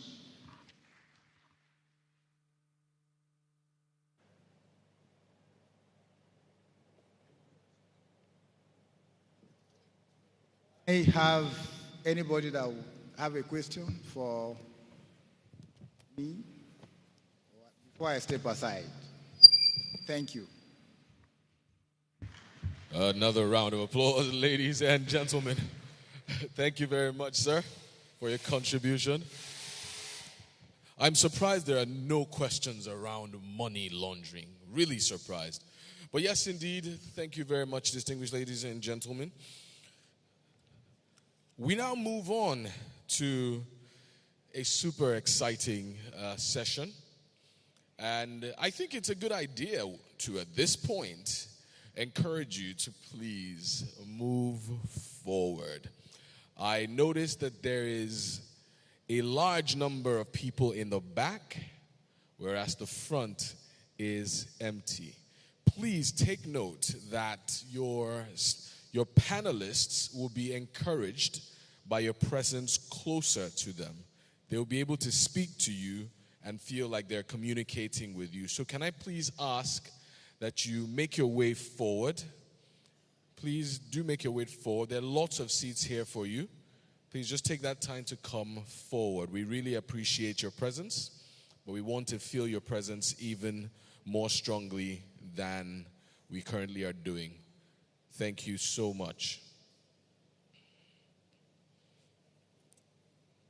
Financial Intelligence Unit. Thank you very much for your contribution, sir. On behalf of your CEO, Modibo R. Hamantukur. Thank you, thank you, thank you. Next up, ladies and gentlemen, this is the panel session number 7 for blockchain and regulation of digital assets in emerging markets.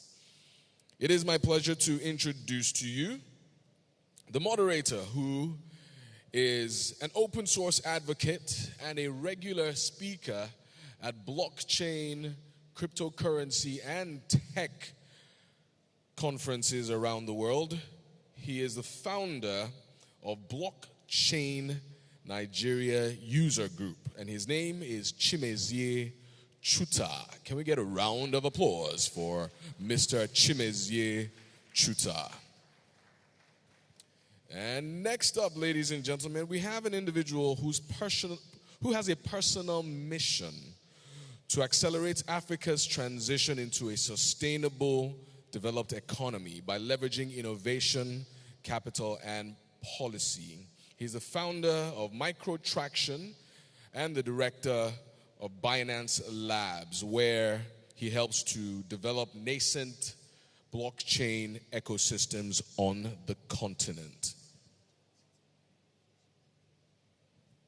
Can we please welcome to the stage Yele Bademosi, founder of Microtraction and director Binance Labs. Joining them on the stage is a social entrepreneur and tech enthusiast who, alongside being the CIO for Africa Prudential PLC, she's also the founder and CEO of Digital African Woman, an organization that promotes women in technology-driven entrepreneurship. Can we please welcome to the stage Khadija Abdul Kadir. A warm welcome as she makes her way up to the stage, ladies and gentlemen. And last but not least, we have here with us, ladies and gentlemen, from Eternity Blockchain, the lead ambassador for West Africa, Mr. Stephen Sunday. Can we get a round of applause, ladies and gentlemen, for Stephen Sunday? And yes, indeed, this is the Blockchain and Regulation of Digital Assets in Emerging Markets session. Over to you, Chimezie. Thank you very much. Okay. It's a tech conference, and I welcome every one of us to this awesome panel session.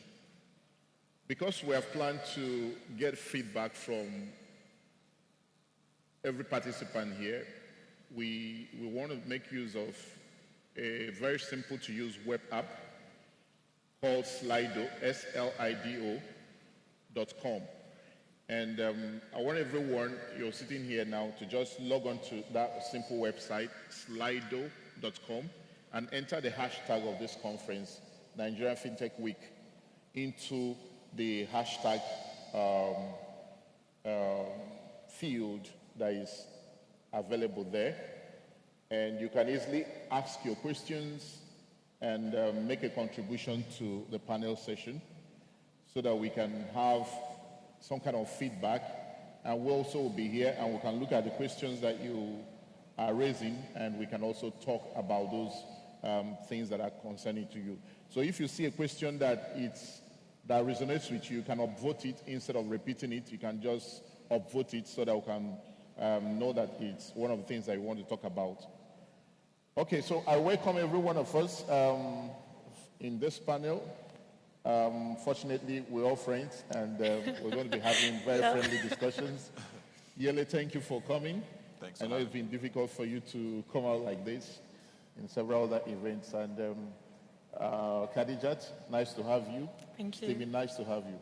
Now, to get the ball rolling immediately, I want to have each of us spend, let's say, 1 minute and resonate with the audience again on what you do in the ecosystem that makes it possible for you to be participating in this kind of discussion right now. Okay, no. Let's start with you. Hi, everyone. My name is Yele Bademosi. I'm the founder of Microtraction and director of Binance Labs. Specifically with blockchain, Binance is the largest digital currency exchange in the world. And I'm a director in Binance Labs, which is the venture arm of Binance. So we pretty much make investments in blockchain projects and companies. And in the last 12 months, we've backed 5 projects, anything from $120,000 to as high as a couple of $1 million. So we plan to sort of support, Africa and, grow the local blockchain ecosystem. Okay, thank you. Khadijat? Hello, everybody. I'm actually the Chief Technology Officer for Africa Prudential, where we operate, obviously, publicly in the capital market space. So one of the things that we explore very, very greatly is how blockchain can facilitate that ecosystem. Okay, Steven. Hi, everyone. My name is Steven Sunday. I work for Eternity as the lead for West Africa. And Eternity is a Web 3.0 blockchain platform where we intend to address the issue of scalability. And also we also do incubate startups. We have a project called Starfleet where we fund blockchain startups from 100,000 and yeah. Okay. We at Blockchain Nigeria is a group. We are ecosystem builders, and we also run a lot of social enterprise initiative aimed towards developing skills and talents around the blockchain ecosystem. We don't just talk about the problems, we try to provide the solutions, so that's what we do. Now in this panel, we'll be talking about blockchain and how the emerging economies across the world can directly take advantage of what it's offering on top of the existing technology stack that we already have running on the internet protocol to bring in one, financial inclusion and raise the standard of living across emerging markets. Because technology is of no use if it cannot help people. So we can't be talking about blockchain tech and it's not in any way helping people or is not in any way ready to add value to the ordinary man in the street. Okay, so we've had a pre-session discussion, and we insist that we will have to have an input from the audience to make it as interactive enough as it's supposed to be. Now, I want to start with Yele. When we talked about an aspect that we think will be very, very instrumental in driving the adoption of blockchain technologies across emerging markets. And we mentioned asset tokenization. And you made very interesting, you gave me very interesting feedback. Can you talk a little bit more on how asset tokenization technology on top of blockchain will help to deepen the penetration of blockchain across emerging markets? Yeah, sure. So I think, unfortunately, someone who just gets into blockchain can easily get lost with various phrases and buzzwords. So I think I'll first like to explain what asset tokenization means. And so the way I think about sort of like blockchain and digital currency is you have an asset that is purely digital. That is, it doesn't have a physical form. And compared to sort of like other forms of currency, there is not really any individual that is that has full ownership of this particular asset or the database that backs the asset. And so with asset tokenization, the big difference between, let's say, Bitcoin and what we call sort of like stable coins, which are the most popular form, is with Bitcoin, you don't have anything behind it, right? So Bitcoin's value is backed by the belief in Bitcoin and sort of the future of decentralized currencies, whilst stable coins typically are backed by USD. So most people are familiar with the concept of mobile money, right? So for you to mint sort of or have money in your M-Pesa wallet, you have to deposit the equivalent amount of money in cash. So with most asset-backed stable coins, or most sort of like similar type currencies, there's usually sort of like something in the real world that backs the value of that particular token. And that could be fiat currency, or it could be, even a bottle of water, or it could be a house or a property. So that's sort of like what asset-backed coins or tokens are. Okay, thank you so much for that. Khadija, without preempting you, how do you think blockchain will help to lift the living standards of an average individual in emerging markets? So I'm just going to follow the conversation of asset tokenization and try to think about the average citizen who's not able to compete investments. We had a very fantastic conversation earlier about how that works, where an average person says, okay, I only have 10K and I want to invest, but I mean, in what? Who's going to accept my money? Now, imagine that, there is a house somewhere that's valued at 2 billion, for example. Now, having that house tokenized means that my 10K suddenly is worth a portion of that house.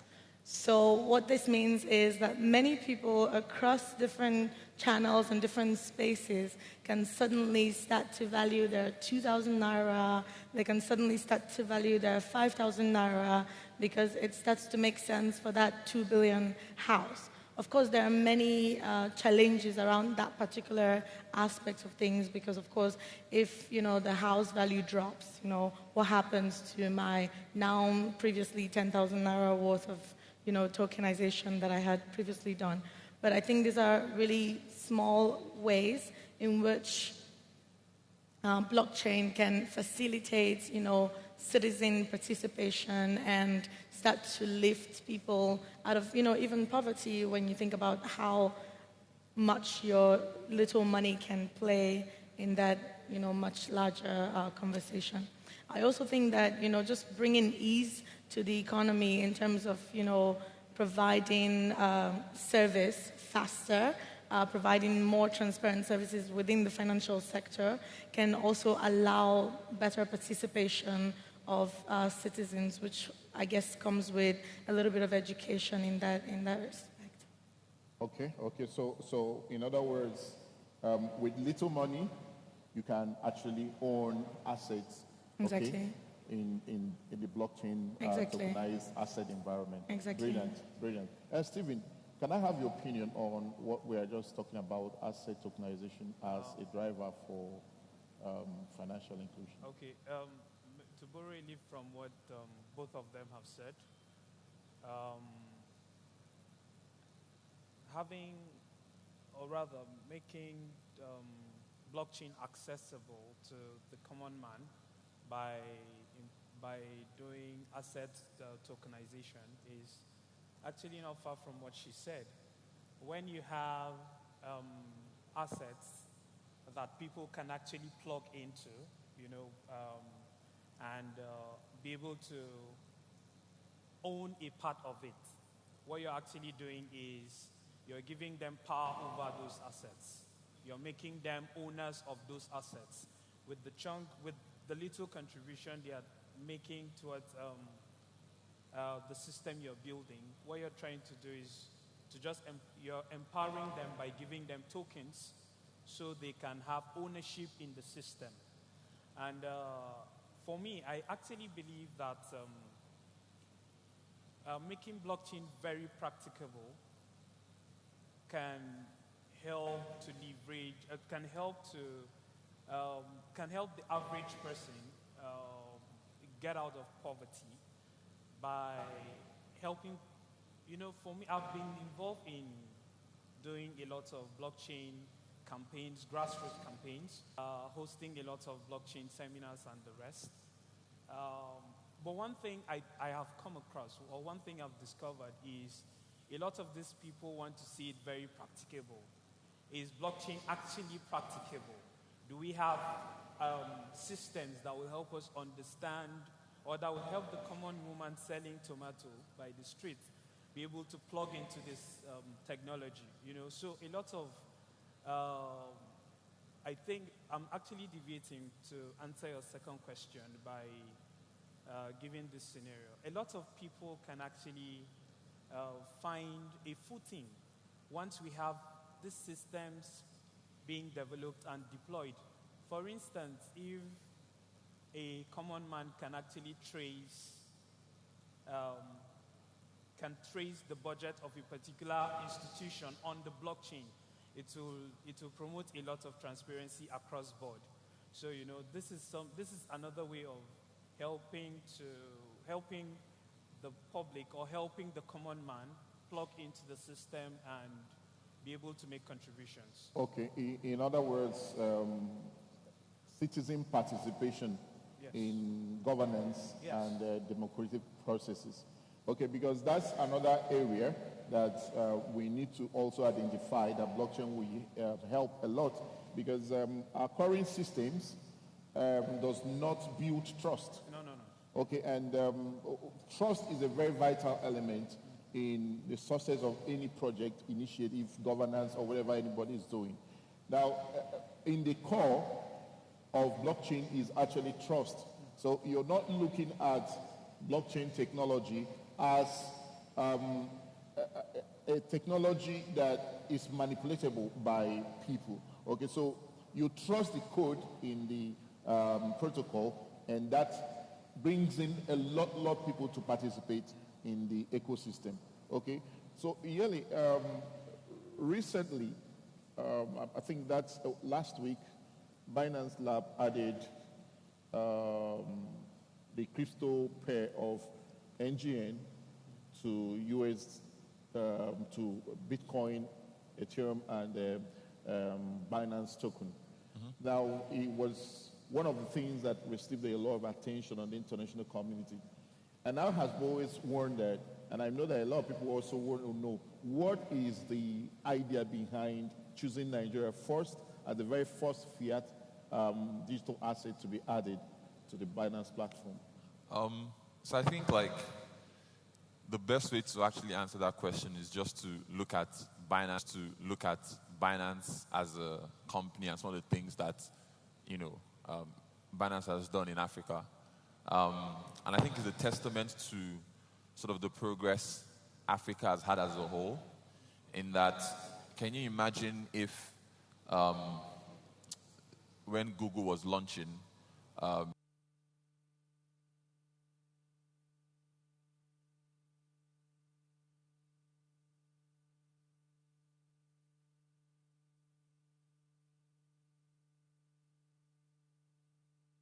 so before I joined Binance last year, CZ, the CEO, visited Uganda, and I was like, wow, okay, it means Binance is taking Africa seriously, right? So in traditional technology, Africa is always seen as an afterthought, but in blockchain, Africa is actually seen as sort of like the best place to see the adoption and the utility of this technology. And that's just because historically, we've seen sort of like Africa leapfrog certain historical technologies, right? So compared to the rest of the world, we don't have landline infrastructure. We leapfrogged landline and went straight into mobile. When you go to sort of like other African countries, you'll be surprised sort of like where the state of financial technology is. If you want to send money from a bank account to another bank account, it takes days, right? And so blockchain offers an opportunity for us to leapfrog and sort of replace existing financial systems that are not well suited for this particular generation. So with Binance as well, we take Africa seriously, and Naira is just the first of many African fiat currencies that will be added on the platform. Okay. So in other words, Africa is one place that we are sure that blockchain technology would do well, more than most other developed countries. 100%. Is it? Does it really have anything to do with because of the lack of legacy technologies that other countries have, or legacy systems, so to speak? Is it the absence of it that is driving the impact of blockchain in Africa? So I think, and I have this post that I'll probably share soon. There are a couple of key things that make Africa ripe for the adoption of blockchain technology. And one of those key points is what you mentioned, which is to say that we have inadequate legacy infrastructure, right? And to tie this into some of the earlier conversations that we had about blockchain, I actually think one of the biggest potential use cases for blockchain is actually credit scoring, right? And making credit available for the average person. And number two is also payments. So for instance, when the average person on the street is sending or paying for things, they're paying for things that have a value of 50 naira, 100 naira, 150 naira. If that same individual tried to do a digital transaction and they had a bank account, right? To move money between bank accounts cost 50 naira, right? Now you have POS charges of another 50 naira. If somebody wants to pay for something that is 200 naira, how would I spend? Imagine if you went to Mr. Biggs and you bought something of 1,500 naira and you're being told to pay an additional 500 naira to sort of buy something, that reduces sort of like the likelihood of someone adopting that technology, right? But the beauty of sort of like blockchain and digital currencies is that you can have sort of like nearly feeless or sort of like micro cost digital transactions, right?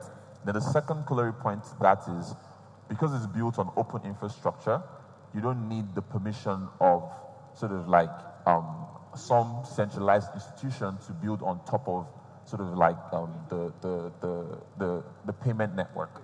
So I've invested in a bunch of companies in sort of traditional fintech, and these fintechs spend so much time trying to get a meeting with sort of like a bank director and trying to get APIs, and it's a very painful process. I've seen companies spend 6 to 12 months trying to get a yes, not even integration. And these startups don't have enough capital, right? But with blockchain, you don't need permission. In other words, we can actually think of having the opportunity to build a parallel financial system using the blockchain technology. And it promotes sort of like permissionless innovation. So, all right, okay. Khadijat, we don't have so much time as we suppose that we were supposed to have, but can you just run through again something else that you think, because when we're having our conversation outside, we talked about skills development, okay, as one of the areas that will also help emerging markets, because when skills are built, you can actually outsource them. The skills does not need to be consumed locally. Okay, so you can breed skills and outsource them. So can I have your opinion on that again? So I think one of the core things that we need to focus on urgently within this economy is actually developing blockchain competence.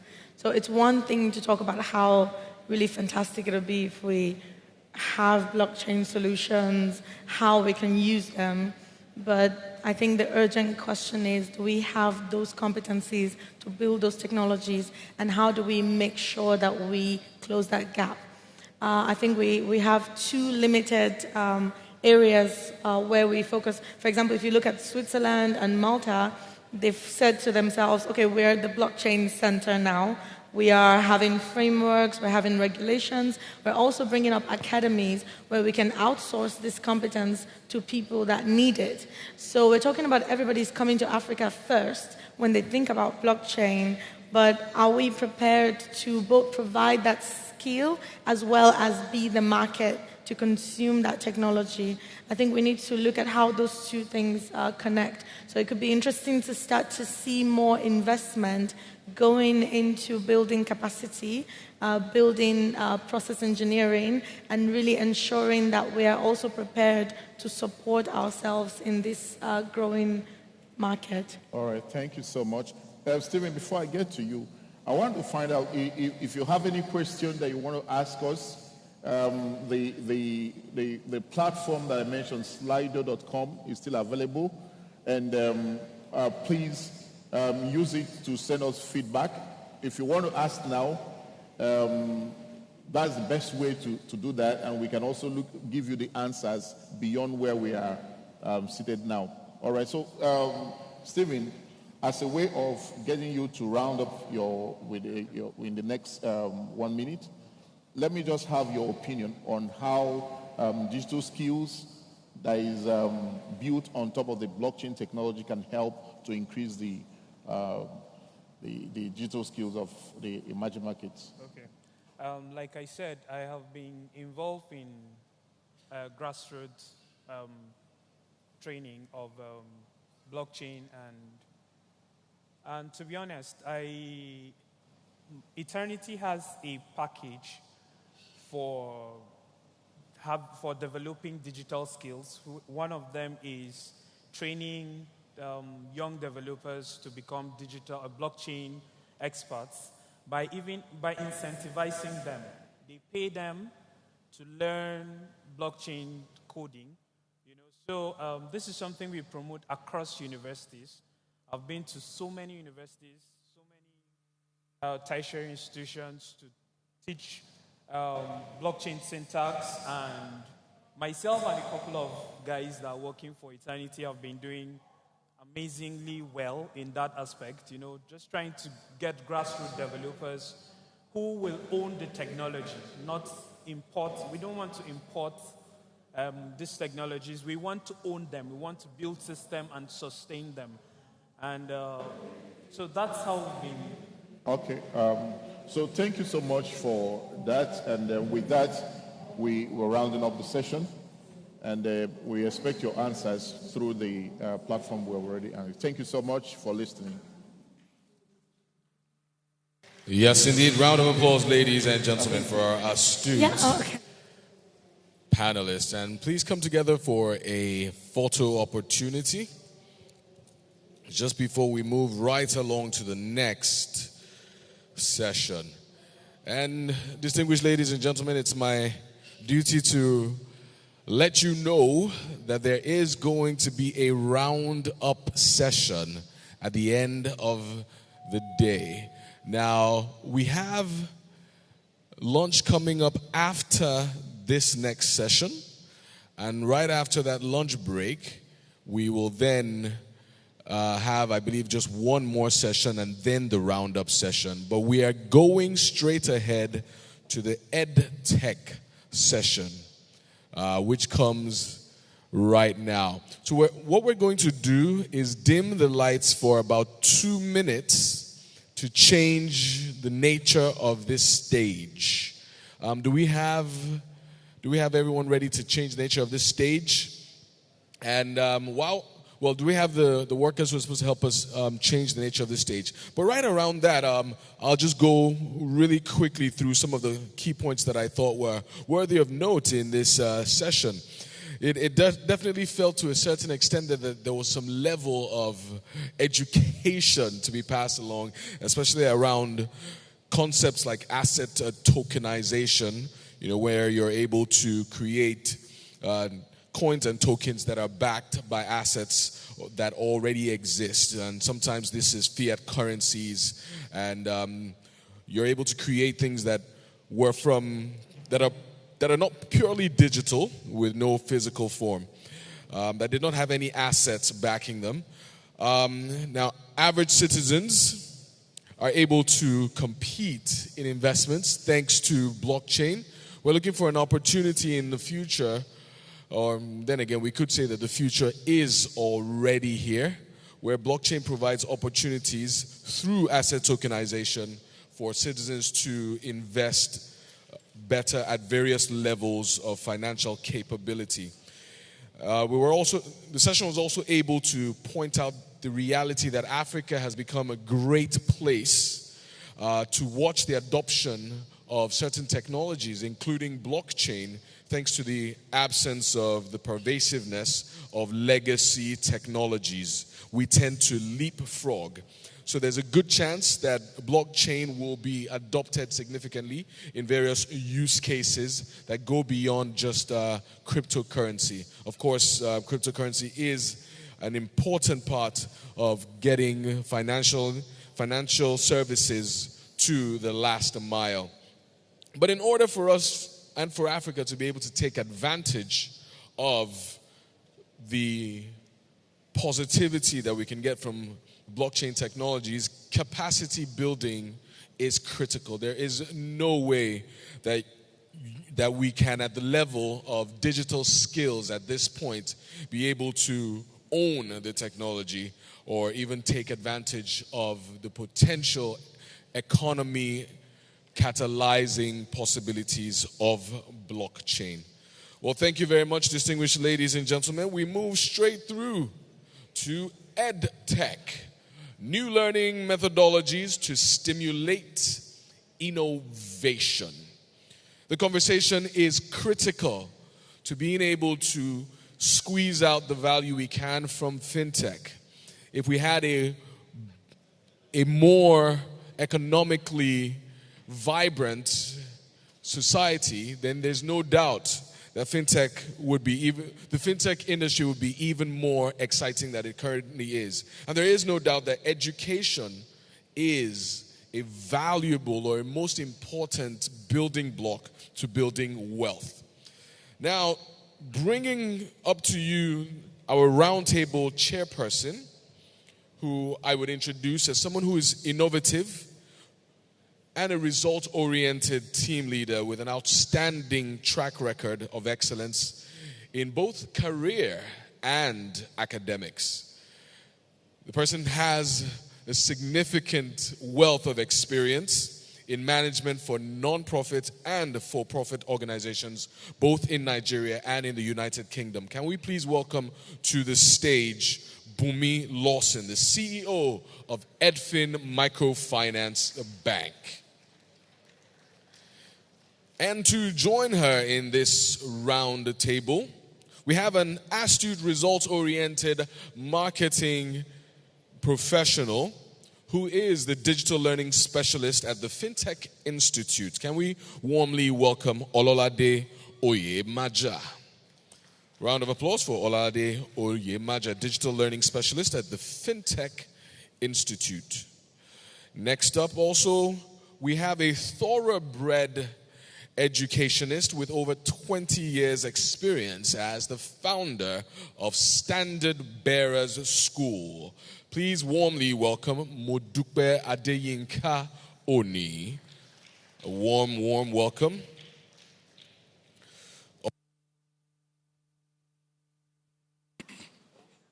Also to join on the stage is a full-stack software developer with 10 years experience in ERP solutions development for universities as well as banks and government. He is a leading EdTech entrepreneur, especially focused on automation in school operations. Can we please welcome the co-founder and CEO of Edivs, Mr. Dimeji Falano. Can we get a round of applause for Dimeji Falano?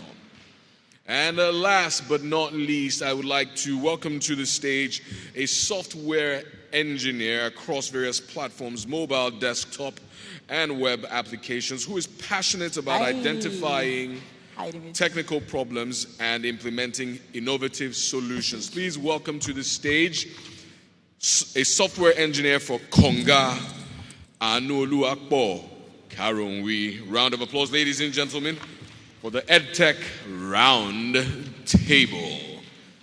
Yes, indeed, we see Mr. Karunwi coming up to the stage. Thank you very much.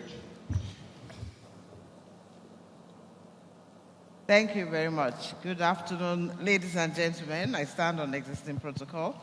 It is indeed an honor to be here, and in particular to talk about EdTech in a FinTech conference.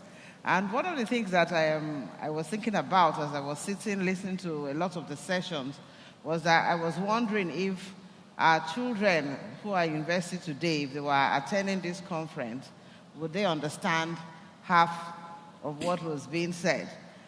Technology truly has transformed how we live, how we bank, so many aspects of our lives, and we haven't seen as much in education. Truly, what is going to be the future? There was one of the presentation slides that I think was Adebajomo who showed what banking would be like in future, full of more data analysts, we've had blockchain and so on. What skills do people really need to be able to work in future?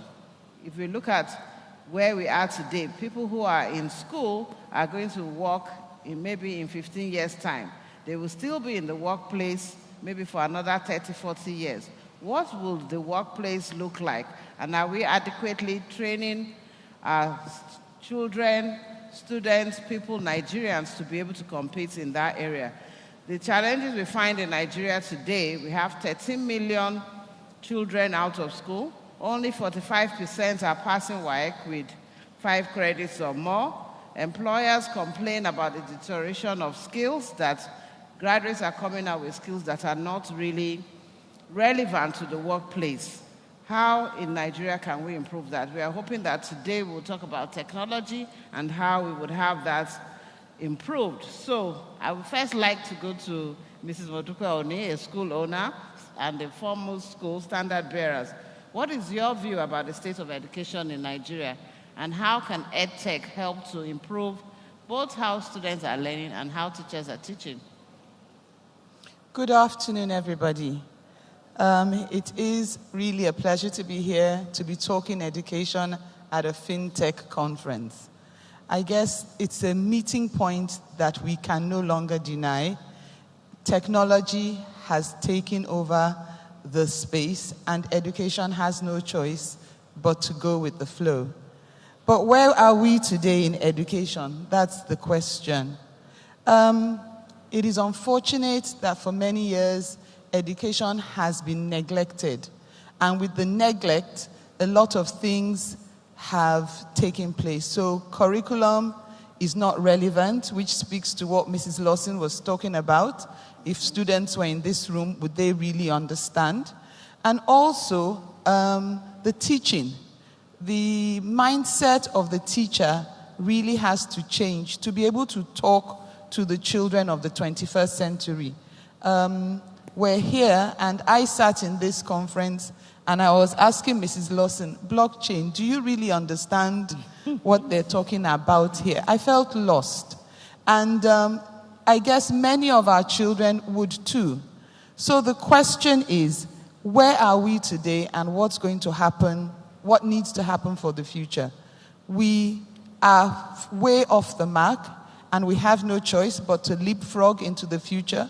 Technology is what is going to take us there. And right from the primary school, if we look at education countries that have good education policies, like Finland, it starts from the kindergarten, not even the primary school. It starts with play. It starts with learning to observe your children and to understand how they learn. We're talking about millennials. They don't do the same things that we do, and they don't learn the same way that we learn. And so as teachers, we have to teach to their learning style. We can't force them to learn the way we have been taught to teach them. So teachers have to be re-educated about how to teach children, how to lead them. The truth of the matter is that many children today know a lot more than their teachers at every level, because the internet has brought more information into their lives than their teachers can or have.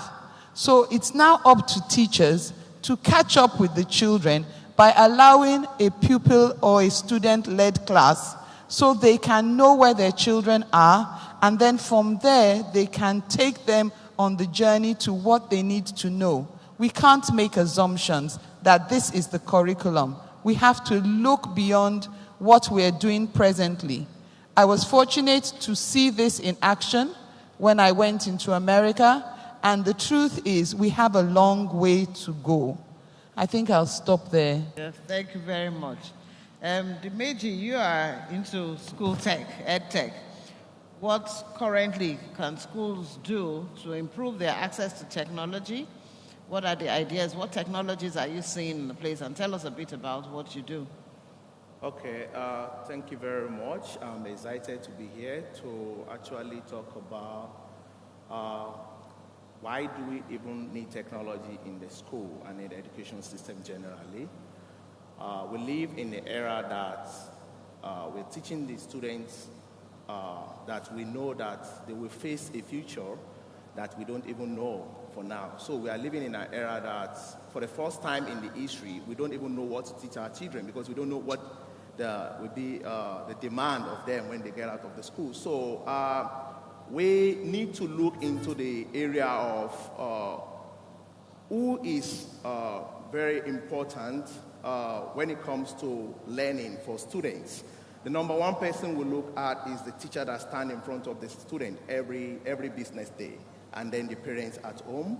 And we need to actually get the teachers to have the right technology tools, not because there is a need for everybody to use technology, but there is a problem to solve.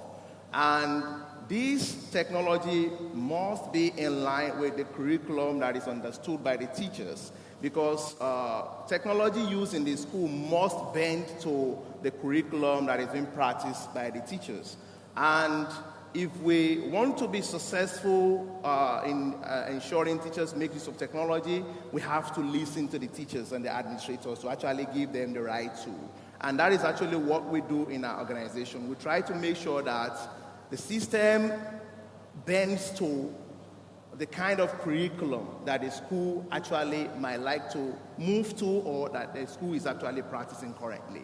So from my own angle, I believe the teachers need to get the power of technology in their hands, because we have a growing population of out-of-school children, and we need to ensure that the teachers that are actually teaching the ones that make it to class, they have the right set of tools to actually prepare the student for the future. Because if the product of schools are not making sense, for instance, there won't be reason for those that are out of school to come back to school. Absolutely.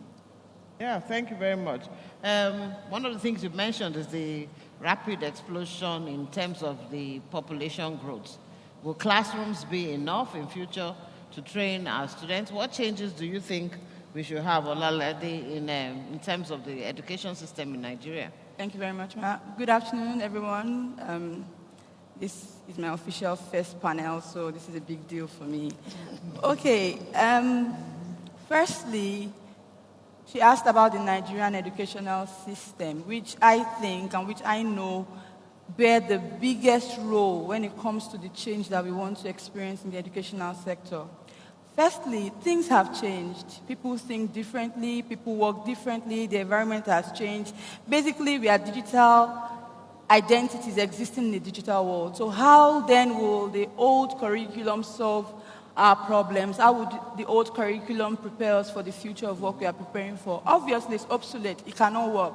So one of the changes I expect and I hope to see from the Nigerian educational system would be a revamp of the curriculum that is currently being used. Most of these graduates that are churned out these days do not have the right skill sets they need to function in the workplace. I'll give an example. I work with the Fintech Institute, for instance, and what we do there is we reskill people. Okay, we have people that have already gone through this obsolete curriculum.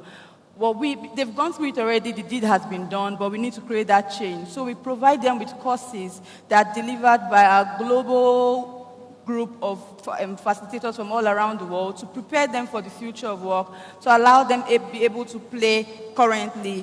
Another thing that I think the educational sector needs to work on is the mode of delivery. according to what you said about the statistics that Adebajomo presented here yesterday, everybody is on their mobile phone. The kinds of people we have these days, they want to learn the way they want to learn, when they want to learn. They do not want to learn when you think they should learn. So therefore, we need to create a lot of things like Dimeji talked about, solutions whereby people can learn at their convenience on their mobile phones, using technologies, and all of that. Finally, something I'd like to point to also would be that the Nigerian educational system needs to support schools and learning platforms with access to the infrastructure they need. For instance, internet is very expensive, and internet is something you need to learn. We need the government, we need the educational system to support them by providing subsidized access to these facilities, internet, solutions, and many other things like that. So, in a nutshell, those are the things that I think that the national educational system needs to work on. Thank you. You talked about the future of work. What do you think the future of work will look like? And what skills really do our students need to have today to ensure that they are able to work in that future? For me, I believe there's a lot of automation going on currently. Most of the jobs people used to do are being replaced by computers. And what happens then is that you have to learn new skills. So nobody really knows the future. But one thing that is for sure is that you have to be able to learn, you have to be able to adapt as the future moves forward. And since that is the case, there are some things that I think we need to learn, we need to know, that are not going to change. For example, there's a lot of buzzwords going around about machine learning, where computers are able to do some automated stuff that usually were done by humans before. And a lot of progress have been made in things like medical research and legal research for lawyers. But there are some things that machines might find difficult to do. I'll give you a very quick example. A machine can't give birth, so it doesn't know what it feels like for its child to be born. And it can't have its heart broken. So there is no empathy. So when it comes to building systems that will maximize human enjoyment, we need good design. So I feel like our kids need to have good design skills, which will help them to be able to innovate for the future. Another area which I feel they need to have skills is entrepreneurship skills. If they can't know what that future will be, then they have to be able to imagine and create that future for themselves. Another good area that I feel is also very necessary is collaborating and team learning. So I saw a statistics a while ago. It says in the 1920s, most of the scientific materials that were created by a single author, right? But now, 1950s down to this day, we have scientific materials that were created by 4 authors. So in order for us to make progress, then we need to collaborate. But the kind of setting we have currently is a setting whereby you have to learn by yourself, go on, do your homework by yourself, then you come back and take the test by yourself. If you look at your friend's material, then you're cheating. So you're not supposed to collaborate at all. But the way the world works now, you have to work together to make something meaningful. Absolutely. Yeah, so what you're saying is that self-learning skills will be very important, especially in the classroom. Being able to discover new things, especially since we don't know what the future is going to be like.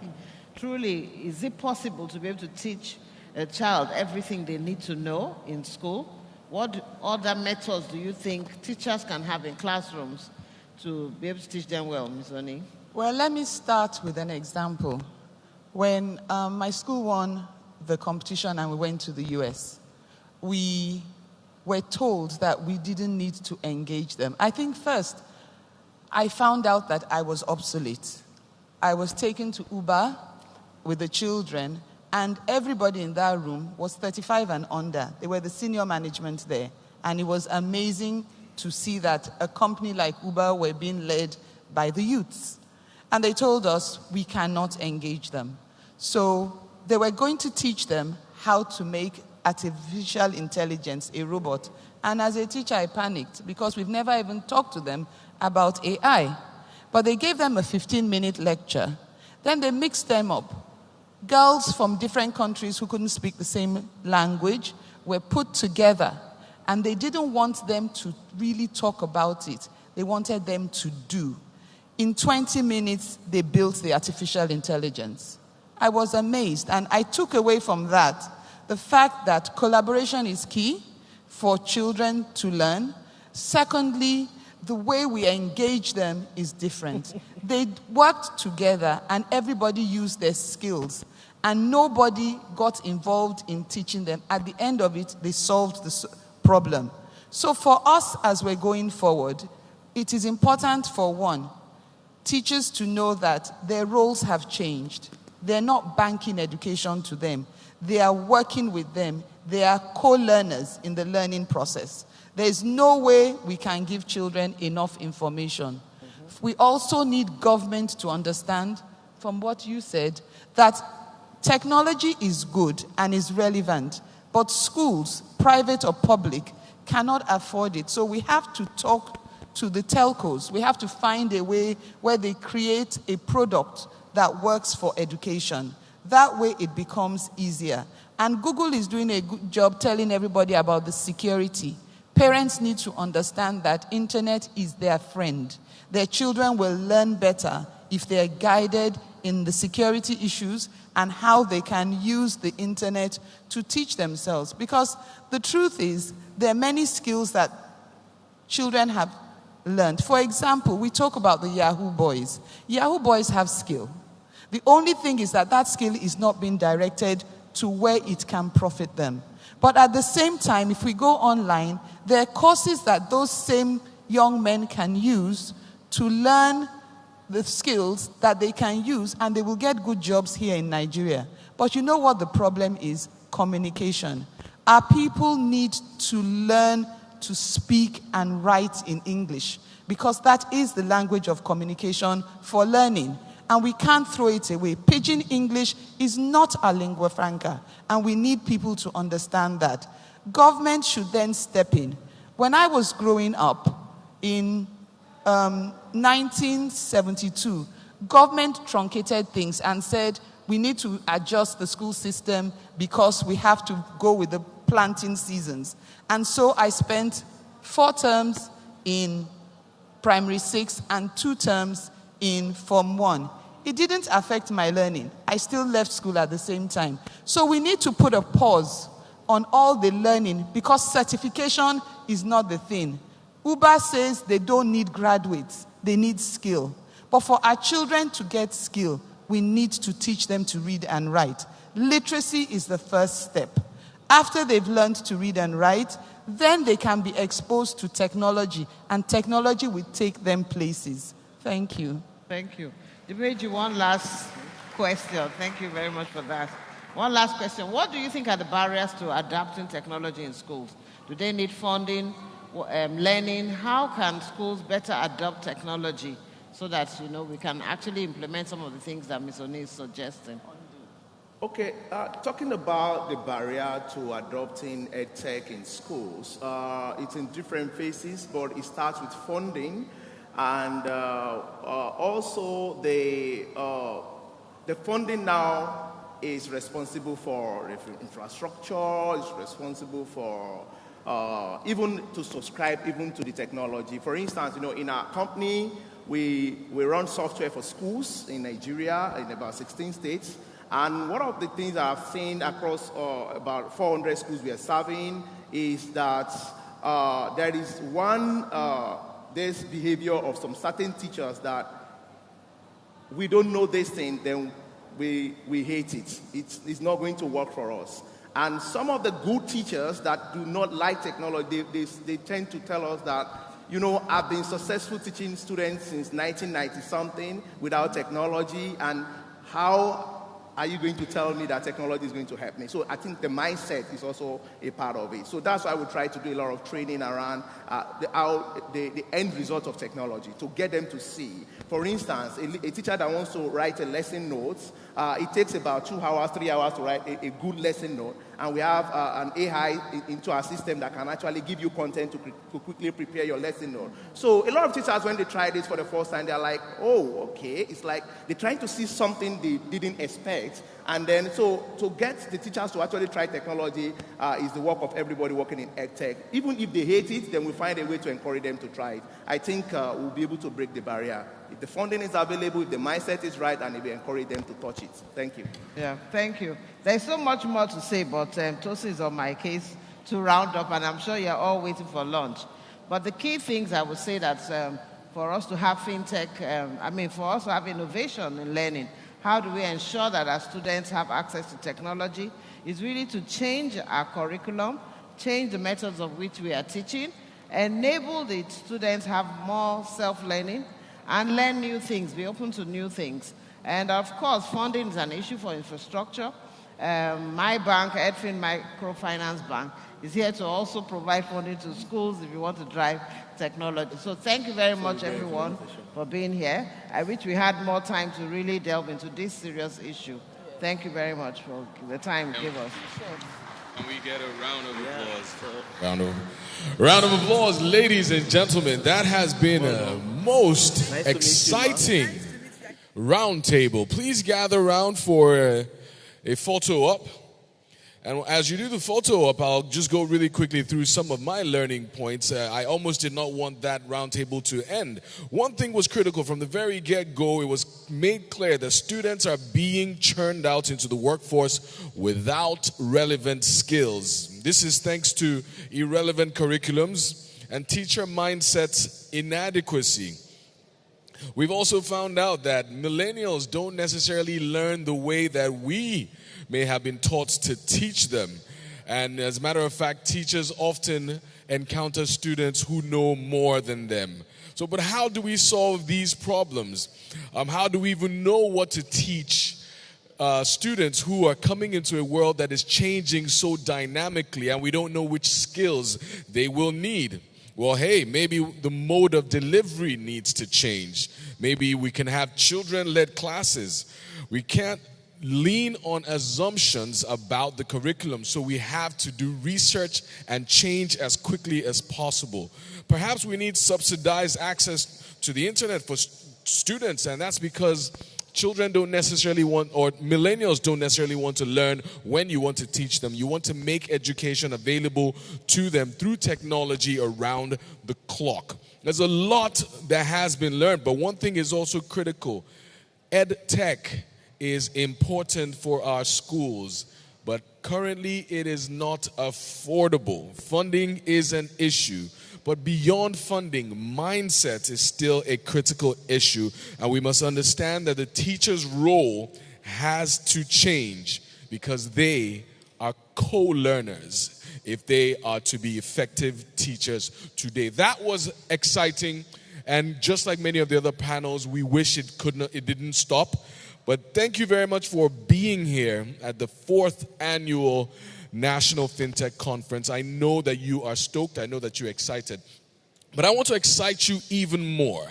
As we go on the lunch break, I want you to come back because there is a demo.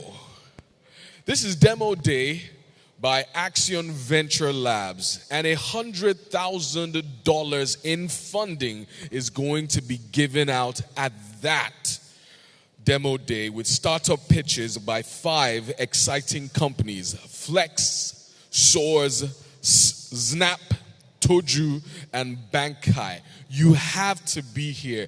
This is one of the really big reasons why we are here anyway, because we want to see funding in action, making sure that we can actually get some of our most impressive and socially impactful fintechs out there to go do the business that we've been discussing. So I'm sure you're excited, so don't go anywhere. Come back right here for the Axion Venture Labs Startup Pitches Demo Day.